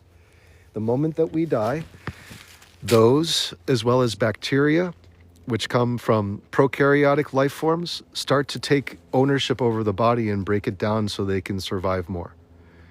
That's the life principle. It's not the death principle. It is using our body to become alive more. So no matter where we go, no matter what we do, no matter what happens in this world, everything is moving towards life in its creation. Everything wants to live more. That's how it works. All right, let's see here. We have so many beautiful people, comments coming in. Matthew Belcher says, I love that description. Jelly Beans asks, do you believe in manifestation? Yes, and we will, in fact, everything is manifestation happening before you, and we will discuss this in a moment. Sea Salt 127, thanks for the follow. Stephanie 888S says, so glad I found you today. Thank you. Same here. I'm glad that you arrived. I'm so glad. Addicted to Science and Mosaic Muse, thank you for sharing and for your kindness as always. Addicted to Science says you got this right. Matthew Belcher says, same. I was meant to find you today. So much confirmation today. Lots of synchronicities. Welcome to your power, Matthew. Welcome to manifestation. Speaking of that. Tom the truck driver, thanks for following. Blessings to all of you for tuning in on this Sunday. So nice to see you all. Jelly Beans comes in and asks, do you believe in manifestation? And the short answer is yes. In fact, everything before you, as previously described in our journey today, we've had quite a journey in this discussion. Everything before you is manifestation. And what manifestation is the celebration of reality. The celebration of God's manifold expression. Festivity, manifestation. God's manifold party is happening before you right now. None of these things can exist without them first being in the mind of the imagination, which is to say, everything that you see, everything that you feel, everything that you experience right now in the form of consciousness and aliveness is manifestation. In fact, nothing before you isn't manifest. The truth of the matter is, as much as this seems believable, apply it right now. You are looking through a flat, two-dimensional screen, perceiving a man having a three-dimensional experience. Right? You're looking through a 2D screen, perceiving three dimensions. That's holographic. The same experience is occurring to you right now. In your waking life, you are perceiving depth in a three-dimensional way because it is being powered by a holographic system that is stored and managed in your DNA. The cells of your body emit biophotons in the form of light, thus creating the illusion of depth, and it is coming and going in a flicker at a rate of nanoseconds per refresh, so that the screen never tears and the experience before you is totally believable. And this is done because we demand it. We demand it to be perfectly believable, because if it is not, we're going to find something better. Because we are hardcore gamers that love having a sensory experience. We are addicts of feeling. So we need to have, as addicts of feeling, complete and total control over all things that manifest. And because we need to have this control, and we've mentioned this to the developer of life, i.e. God, God has said, well then, I have to make you in my image and likeness. In order for this to be possible, you must be given the whole shebang. I have to give you the I am, which is you become what you think about. Here's your imagination. This is Christ. This is literally where your salvation is. And you become what you think about. Enjoy. It's a very powerful tool to have at your disposal. It means anything you think about through the imagination becomes a thing expressed before you. So this is why you'll hear in Scripture, through him all things are made, and there's nothing made that isn't made through the imagination. The imagination is the blueprint. Your feeling is the order being placed in your wish fulfillment center. And the matrix, which means womb in Latin, literally translates to womb, is the infinite subconscious that expresses your wish as the wish fulfillment center delivers it to you in your reality. So it's a three-step process. The I am is a three-step process, and I will explain it to you now. We got lots of good questions. Jelly Beans, thank you for following and for your first question about manifestation. Sea Salt says, glad your page turned up on my feed. Wow, thank you. So grateful for that. Kara's followed. Thank you. James, thank you for sharing. Addicted to Science asks, why there has to be a God? We'll get to that. How do you direct manifestation? Very good questions. Rachel, thank you for following. HGHB, thank you for sharing and for being here. So let's just put these together. The question coming in from Addicted to Science, why there has to be a God, and how do you direct manifestation? Okay. So forgive any judgments that come. They're not any sort of attack or what have you on character. It has nothing to do with that. I'm a player here in the game of life just as you are. So Addicted to Science asks why there has to be God. Well, as I was saying before, think of it this way. You eat just like I eat. And when we consume food, it's really delicious. We chew it, we swallow it, and then we kind of leave it to a higher power to digest it, distribute all of the nutrients, handle the impurities, and then we have the sensation of elimination. So we're given the sensation part, and the body is given the mechanical part because it is a superior mechanism of intelligence that knows the means and the way for proper distribution and recycling of our cells. This is one of the reasons why we need to be both having a beautiful sensory experience and also have it maintained by a superior source. Because we can't become everything that we think about without having access to something greater than ourselves as egos, as identified people. And what's even more profound is that we were that infinite source before we were a name. Before we were a collection of life experiences, we were in fact God. And this is what I've discussed with us on this sojourn today, that when we were conceived, we were unified as sperm and egg and given a higher faculty to where we started to divide into what we are now, which are anywhere between 37 to 100 trillion cells. We started as one, as the infinite intelligence itself in the form of a cell. You could argue that every single atom within that cell, all 100 trillion or what have you, also is an expression of the infinite intelligence. In fact, you'll never really be able to define it entirely because it's everything. And we have to have that working through us so that we can have the imagination. The imagination has no bounds, knows no bounds. In order for us to access something of that power and that level, we need to have advanced generative intelligence managing it. It has to be more advanced than us as ego selves. So that's why God, and when I refer to God, I'm referring to a superior intelligence, which in effect is us, that doesn't die. But the why questions come from the ego, because the ego wants to define what this is so that it doesn't feel threatened to die. It's why we define and label everything. It's either a small threat or a very large threat, but there's a threat, they're all the same. Thank you, Mosaic, for saying beautiful metaphor. I pray that answers the question, Addicted to Science. Always ask more if you'd like more clarification.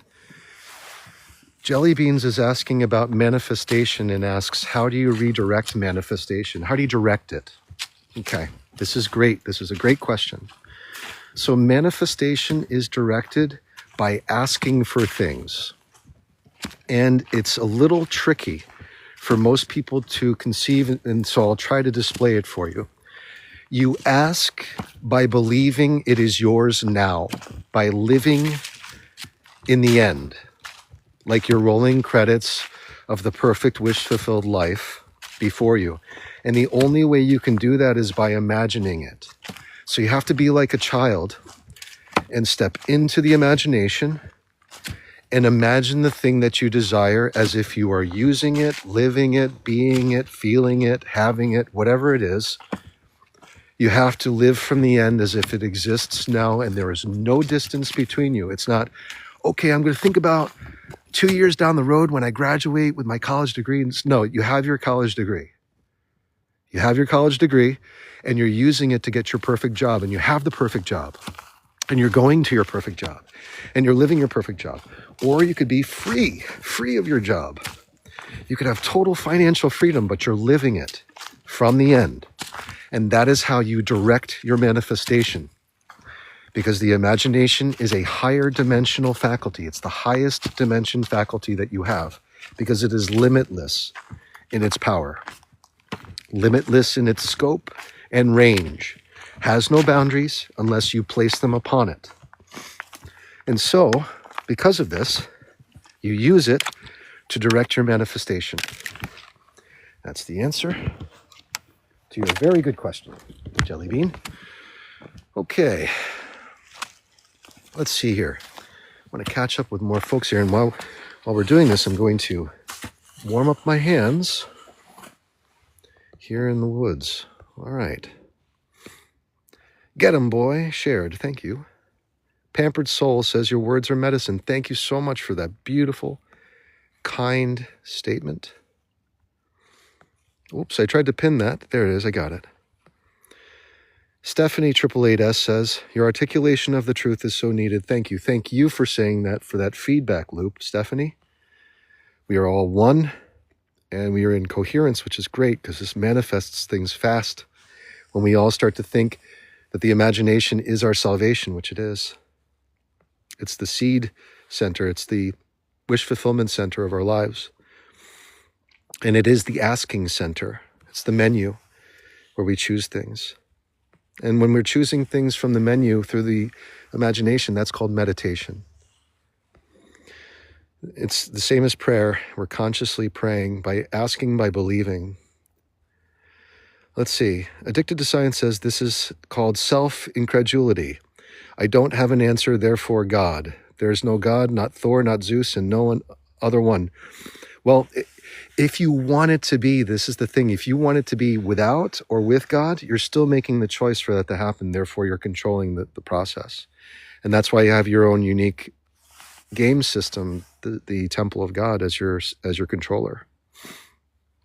And consciousness feeds it. Addicted to Science says, however, you're right with the rest. It's okay. I don't have to be right with any of this. The bottom line is you're creating the rightness or the wrongness, that you have complete power over that. That's what's awesome about this game. It's like, think of me as I'm a non-player character in a way, like an NPC that has a specific dialogue that delivers to you. But you finally found the NPC that gives you the dialogue that allows you to advance further in your game.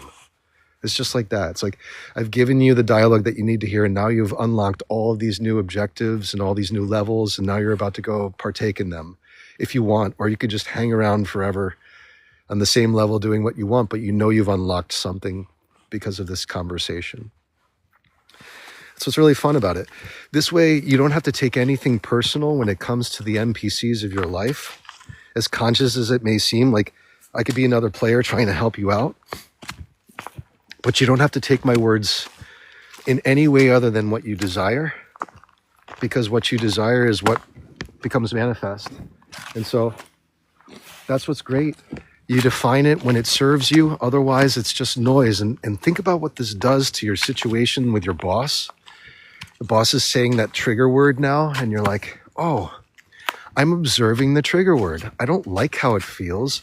It brings up my pain body. It's active, but I'm observing my aliveness instead of participating in a reaction now. Oh my God, I'm present.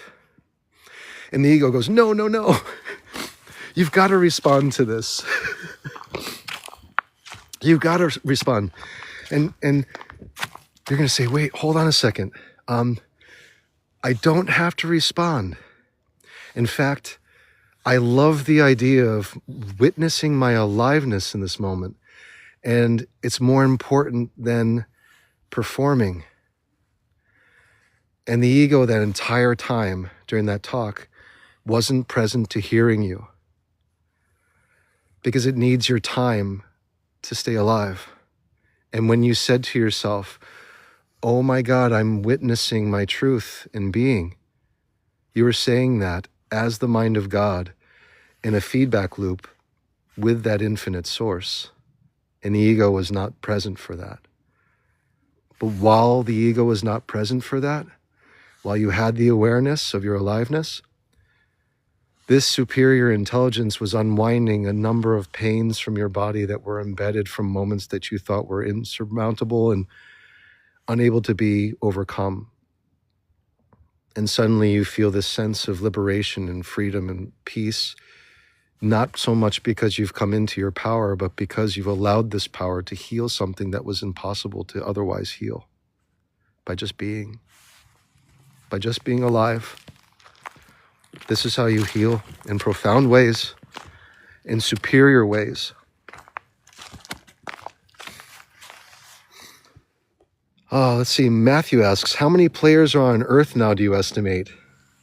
Well, when I mention non-player characters, this is a great question. I want to pin this, actually. Ronnie says, yes. I'm glad you resonate with this, Ronnie. Stephanie, thank you for all the stars and the heart. So Matthew asks, how many players are on the earth right now, do you estimate? So, it's a pretty popular game. And I would say when I speak about non-player characters, I was saying that I was one in jest for you.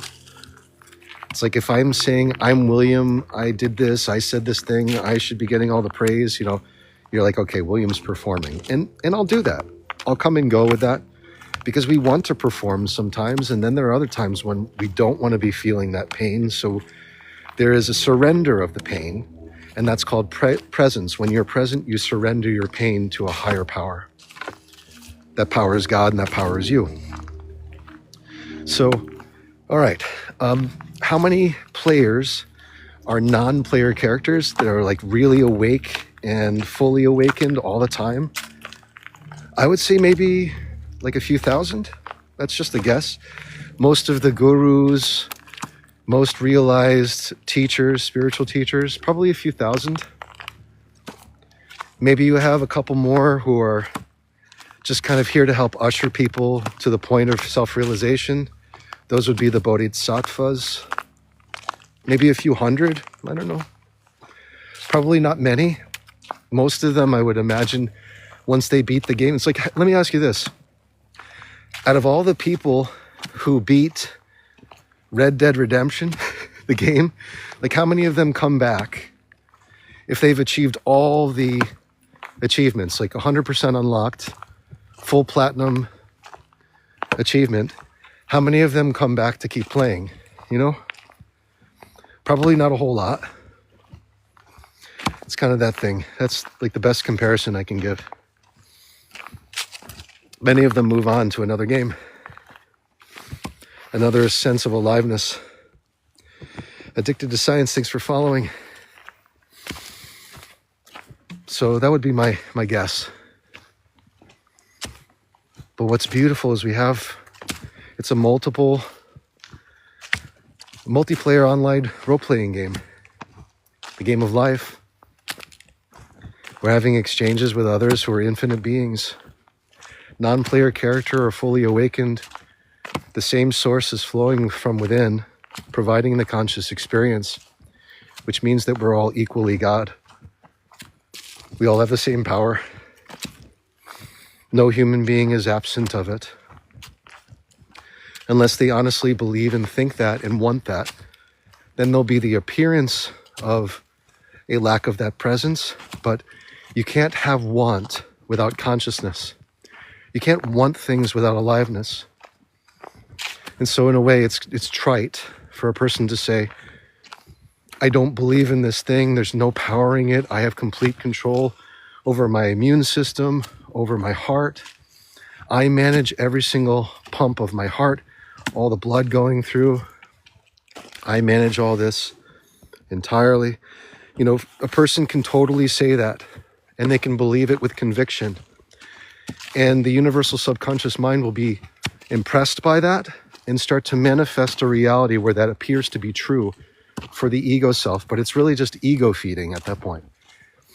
Because you have an entity that was created after birth, after you were expanded in massive ways, and it wishes to be God and the cause of all things.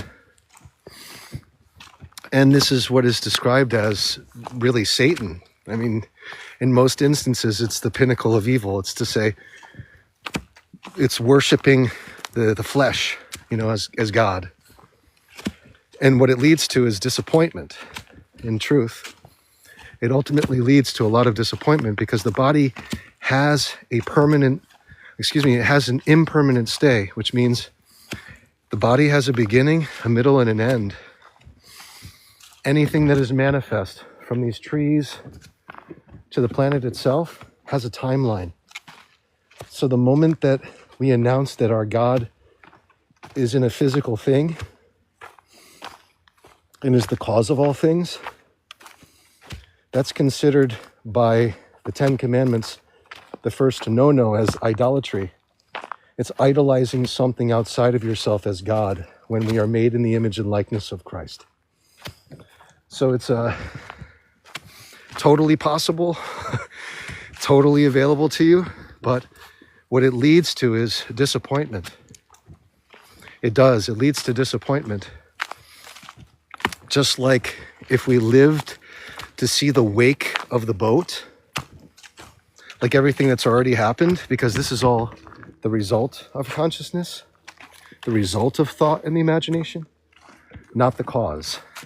But to say that God is outside of us is to say this result is the cause of all things, is the same as looking behind you while on a boat that's leading to your paradise, missing the entire view when it's happening before you, and missing the experience of partying in the boat. It's just looking out at something that's already occurred and calling it everything is a huge mistake as far as I'm concerned. I froze. Am I back now? Mama Alicia says, completely agree. Matthew Belcher says, I still feel a pull to play here. We all do. That's why we're here. We're all plugged in right now. I pray that I'm back now. I'm glad. Thanks, Ronnie, for confirming. Sea Salt 127 says, good, Easy G, thank you. For the first time in my life, I'm now listening to the rules of the game. Well, welcome to your rebirth. This is what is referred to in Scripture as being illuminated, not begotten by man. And just to tell you what begotten means, it means to be conceived by a man and woman, or like conceived as sperm and egg coming together. That is to be begotten. So when you're not begotten by man, one in being with the Creator or the Father, which is the one who impresses the mother to create things, then you are in effect becoming the Son of God. Men and women alike. When you come into this self-realization, the kingdom of heaven anoints you through the imagination to become the kingdom of your world, to become the ruler of your world. The kingdom within, not the world outside here. I'm referring specifically as the ruler of your imagination. Instead of using the imagination to create time for your ego to run your life amok, you're now using the imagination to rule your kingdom within. And this is called an anointment. That anointment is called Christ. Christ means anointment. So it puts you in your power. And that's how you play the game. Everyone coming into their power today, it's like really nice. You don't have to feel any remorse or guilt in using your imagination. Because think of this. The ego was using your imagination for you to create time in order to embed pain into your body for however long you were experiencing it.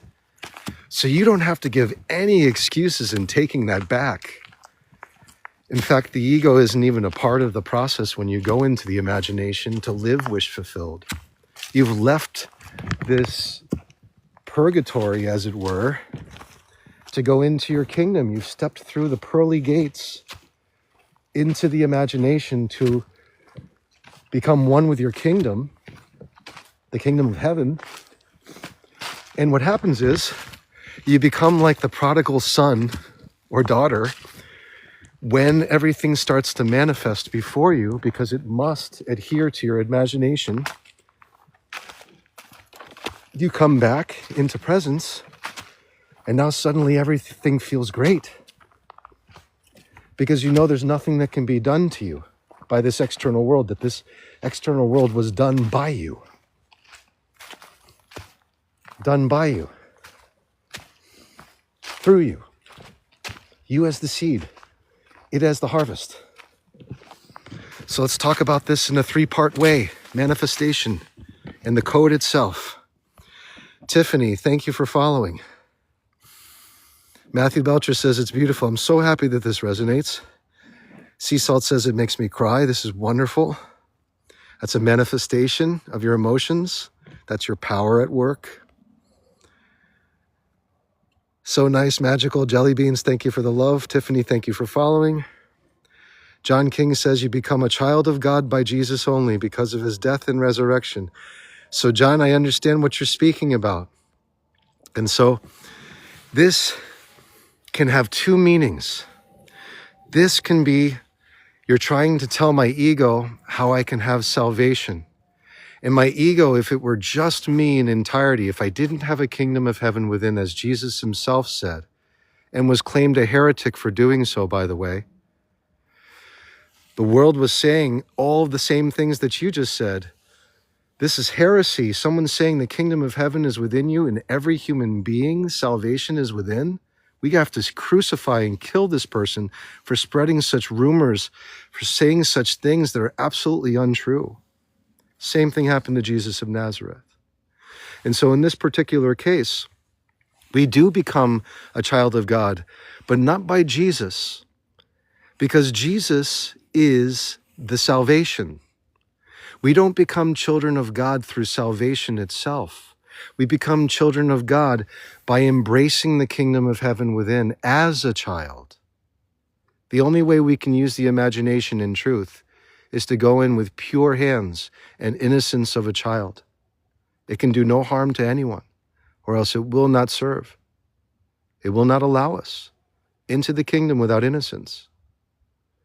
And so think of the names themselves and their meaning. You can't strip away the meaning of Christ. I wouldn't. It's foolish. Christ means anointment, or the anointed one, that is stepping into the kingdom of heaven and claiming it for one's own, because it was the gift given to us by being the skipper of this vessel. We are the first cell to come into this life, into this body. And we maintain the rest through the infinite power of Christ. 2, Jesus, the meaning of the word, is salvation. Look it up. It means salvation. So if I'm not getting my salvation unless I do what you say, unless I follow the word that you say, I would be sent to hell and in purgatory. I am trusting outside of me something more than what I trust within me, which is the kingdom of heaven and truth. That means I'm committing heresy and idolatry to you.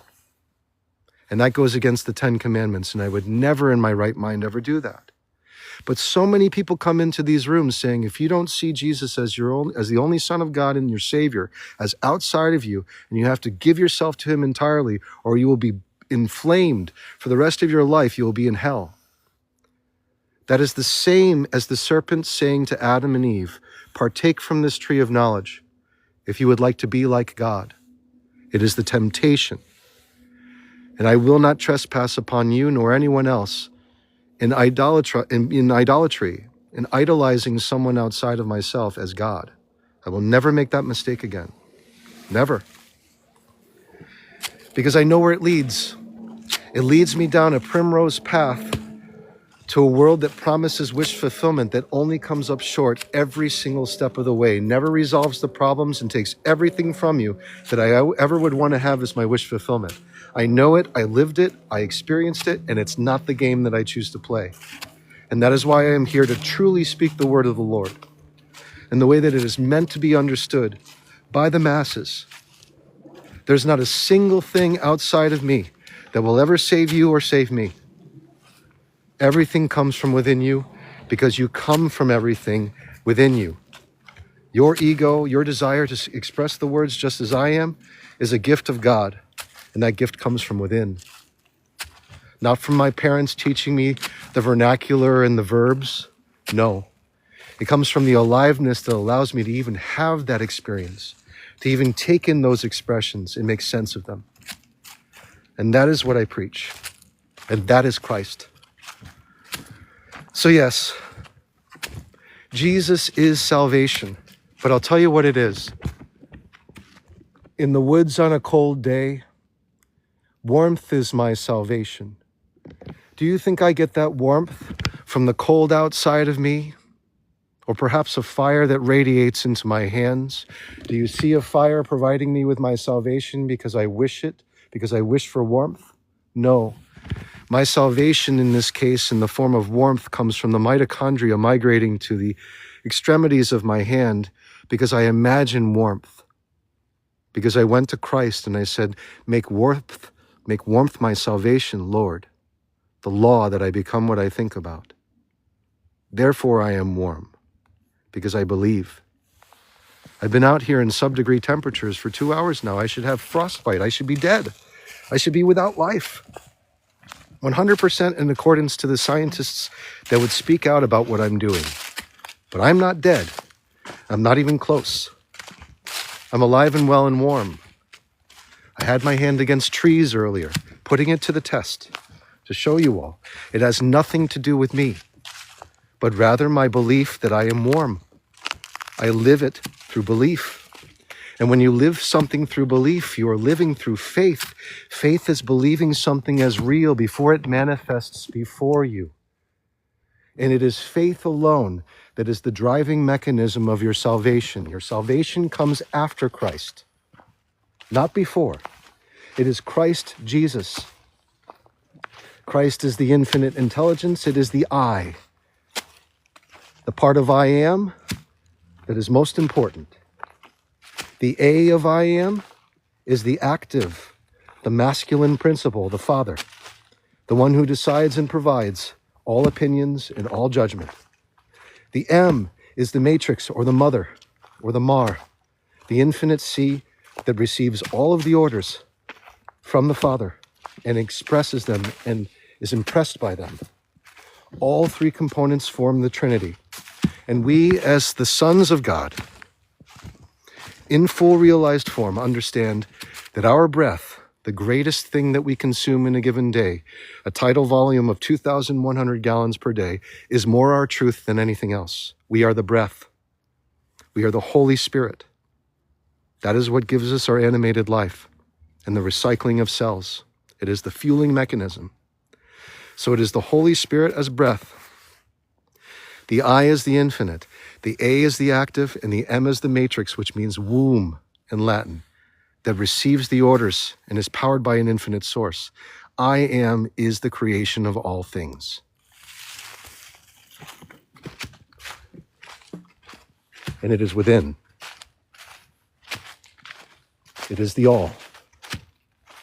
It is consciousness.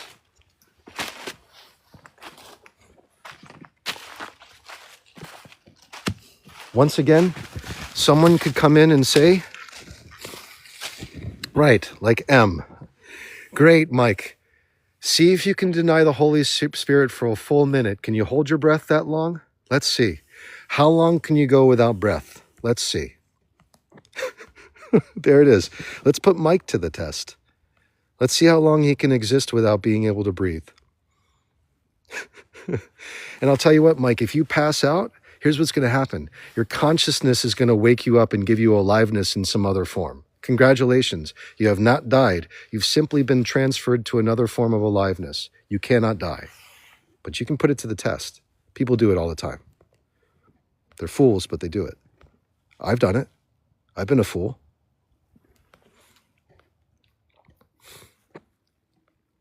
All right, catching up here.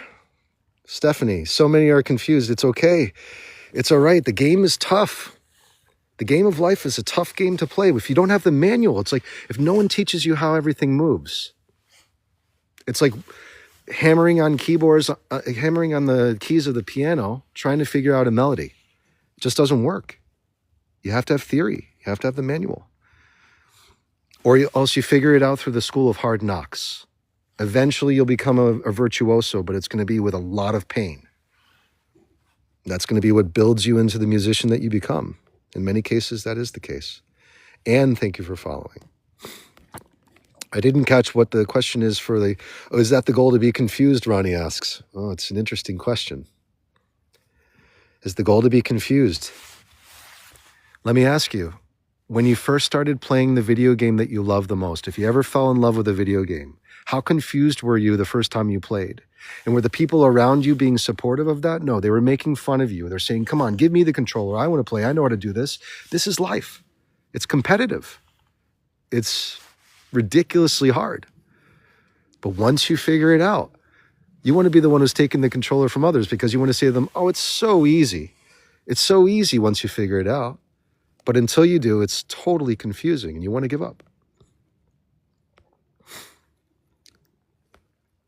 Let's see. Thank you for that love. Julie, there you go, Julie. I turned on gifts today. Thinker, thank you for following. Mike's still here. Yeah, exactly. There you go, Mike. Your consciousness has not ended. Congratulations. You realize now you do not die. You were just dreaming, laying down the pavement and driving it at the same time like the rest of us, having a life experience. Thinker says 100%. Breathe, everything is pulling, holding, pushing energy. Every breath is a life and a death. You breathe in, you're alive. You have your present moment where you're having your waking life, and then you exhale and you die, and you start over again. And the cells follow suit. All right, Laura, thank you for following. All this love coming in today. Folks, I just want to give you this heads up. There may be an instance where the phone just shuts off because we've been out here for well over 2 hours, I'm assuming. And so my phone just may run out of battery. In that case, the live will end and you'll know that's why. But in the case that it doesn't, we'll get to the end of this trip today. Laura, thank you for following. Sarah asks, are you still doing ASMR? I love that question. Hollywood, thanks for following. Let's pin this. How about we do ASMR for the remainder of this journey today? Is everyone in accordance to that? Let's do ASMR all the way to the end. Sarah says, I miss this so much. We're back. Miss it no longer. So let's make this a practice, everyone. All right. Please do this for me, for you, as we come to the conclusion of our sojourn today. Let's initiate use of the imagination with coherence, all of us in this space. If we're using our imagination together, not for the same thing, but just using the imagination with presence, we can move mountains, okay? So, start by taking a deep breath through the nose. Exhale out the nose. Breathe normally. Keep breathing and close your eyes. And imagine the birthday cake before you. It's a birthday cake that's well lit with a number of candles. And I want you with the next breath to make it deep and blow out all the candles.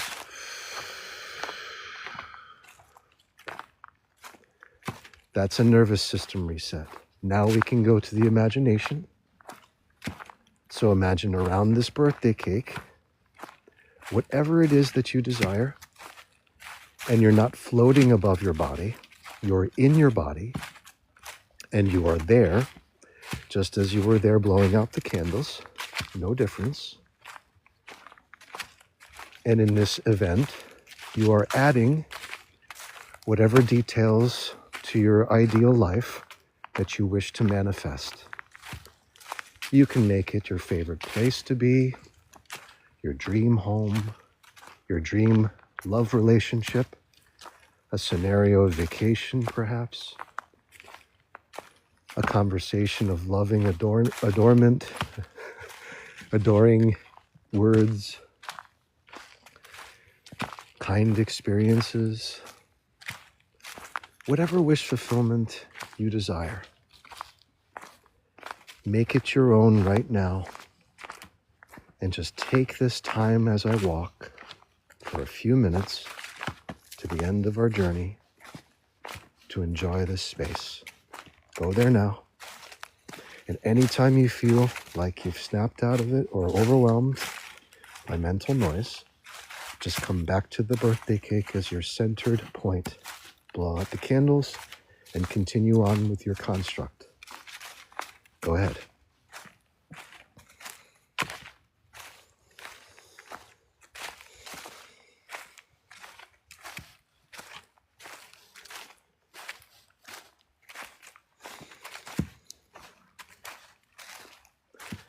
Just let these words that I'm about to say mean nothing. Just let them come in. Have your heart open. I know that you are pure spirit, that you always have been, that you always will be. And I know that inside you there is this infinite intelligence that is the giver and gift of your life, that knows the means and the way to your total wish fulfillment. And I also know that all of these things you're thinking of are in a way asking for them by imagining them as real right now. There's no lack, no limitation, and no boundary to how much you can ask for in this place. For it is your salvation, as the imagination, your Christ within. Choose the items of your salvation. Live them, be them, feel them, experience them. Make them yours now.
Have the conversations that you would have as your wish-fulfilled self.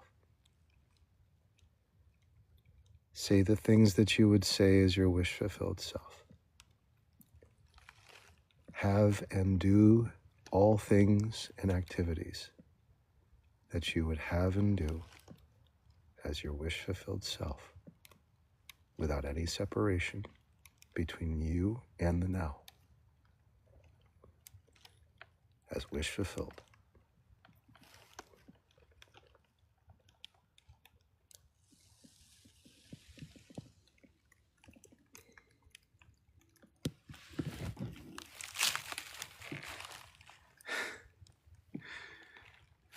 Addicted to Science asks, and you can all laugh while you're in your wish fulfillment state. It's all good. It's good practice to come and go from it, knowing that you can pop right back in with the birthday cake. Asks, would you be surprised if a tiger jumps out in front of you? I'll tell you, Addicted to Science, about 500 meters that direction, in April of last year, there was a distance between myself and a Canadian lynx of about 70 pounds, separating us by only 10 to 20 meters of distance. So I would not be surprised, because they really like bogs like this.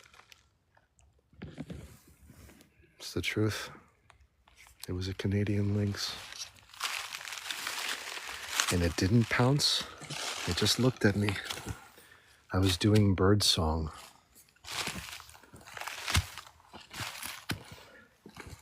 It was the moment of a lifetime. Ladies and gentlemen, take this moment now to conclude your image and just be thankful that it now exists in your life, that the work is done. The seed is planted in your Garden of Eden that knows no bounds, nor can it be interfered with by anything in the waking life. It is the superior thought that impresses the mind of God in the now. So be at ease no matter how much distraction or illusion comes your way in a given day. The work is done. and now comes speeding its way to you in miraculous, surprising ways.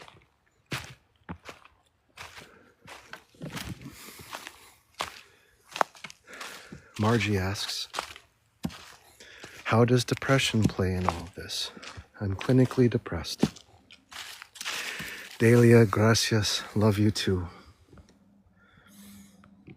So Margie, understanding that you have your own system, your own set-top box, your own game system, if you say, I am depressed, you're using the infinite, the active, and the maternal receiving components of your creation to manifest depression in your life. And it will show itself in all sorts of ways.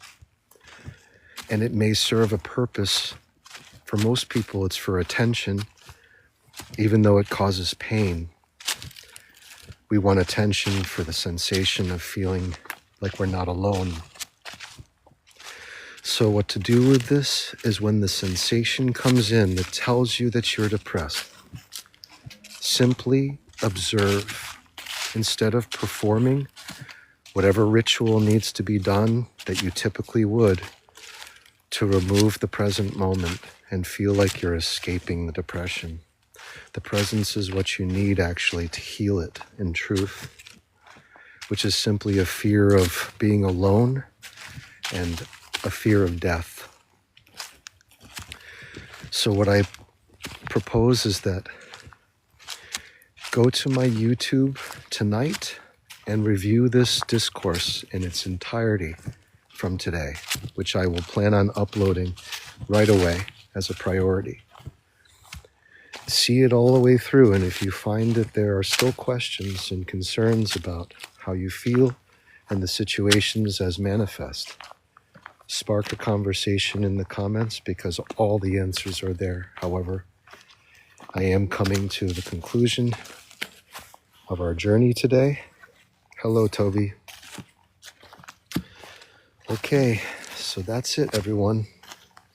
Know that depression is a state of being in which you are saying no to the present moment. And instead of saying no or yes, simply say, what's more important is I observe I am alive. You will find my YouTube in my bio. It's William Vincent Carlton. Ali Rose, thank you for following. Thank you, Jelly Beans. And so once again, it's not to dismiss any of your feelings at all, but instead to explain where the origin is coming from and perhaps a little bit of the why. But it has to do with deciding to feel a no to the present. That's what most pain is. It's the only way for pain to exist. And so we construct time to avoid the no. Go into the past to avoid the no, go into the future to avoid the no, or dampen the present with substances to avoid the now. But instead, the true way to heal this is to just be present with it. Just lean in. Thank you for all these gifts. Thank you for following, everyone. Gary, thank you. Margie, thank you. I'm glad that I could be of help. Addicted to Science, see you later. Great to hear you type. I love you all. Okay. You're all embodiments of God. You're all my equal, are having a life experience of duality. It has peaks and valleys. It has ups and downs. Be easy on yourself. Be kind to yourself. And I'll be on every day. The time usually isn't announced because it varies, but it's usually sometime between 10 and 1. Just check and see me.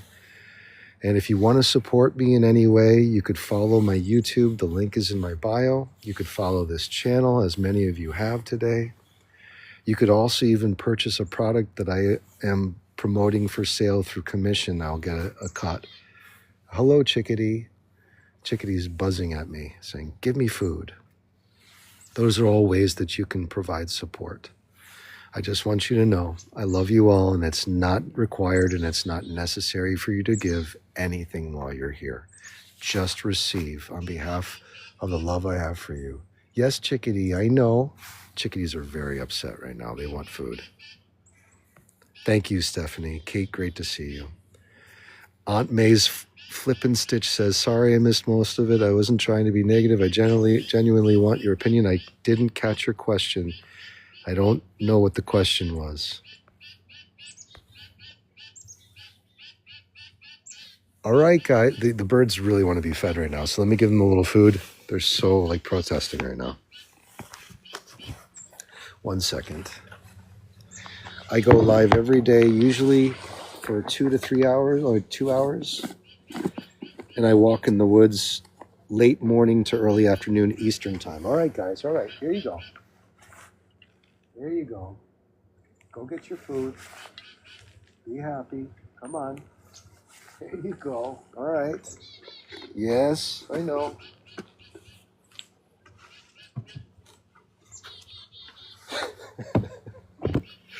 These are black-capped chickadees, and they're super upset right now because they want to eat. But I just fed them. Guys, eat. You're going to see they're all hanging in the lily of the valley right now. Look, they're about to pop out and all get food. You want to see the chickadee? There you go, chickadee. There's one. Go get your food.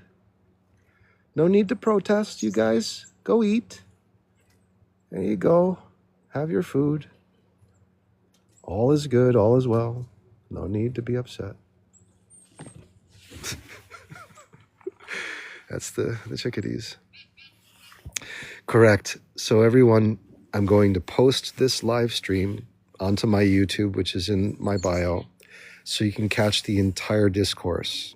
It's very long and it's very complex. There are lots of great questions, and we go into full depth into consciousness and the meaning of life and how to manifest your desires. All of it is there in a given time in the woods. Kate says, don't worry, chickadees. I get hangry too. That's totally what this is. It's total hanger. Total hanger, but they're okay now. I just gave them like 1 million peanuts. So much love to all of you. I'm going to take off now and we'll get this uploaded. It takes a few hours to process, typically through TikTok, and then I have to upload it to YouTube. So you can expect it sometime tonight. I love you all so much. What a great day. May you have a joyful day too, Easy G. We'll see you all soon. Keep wishing and wish well.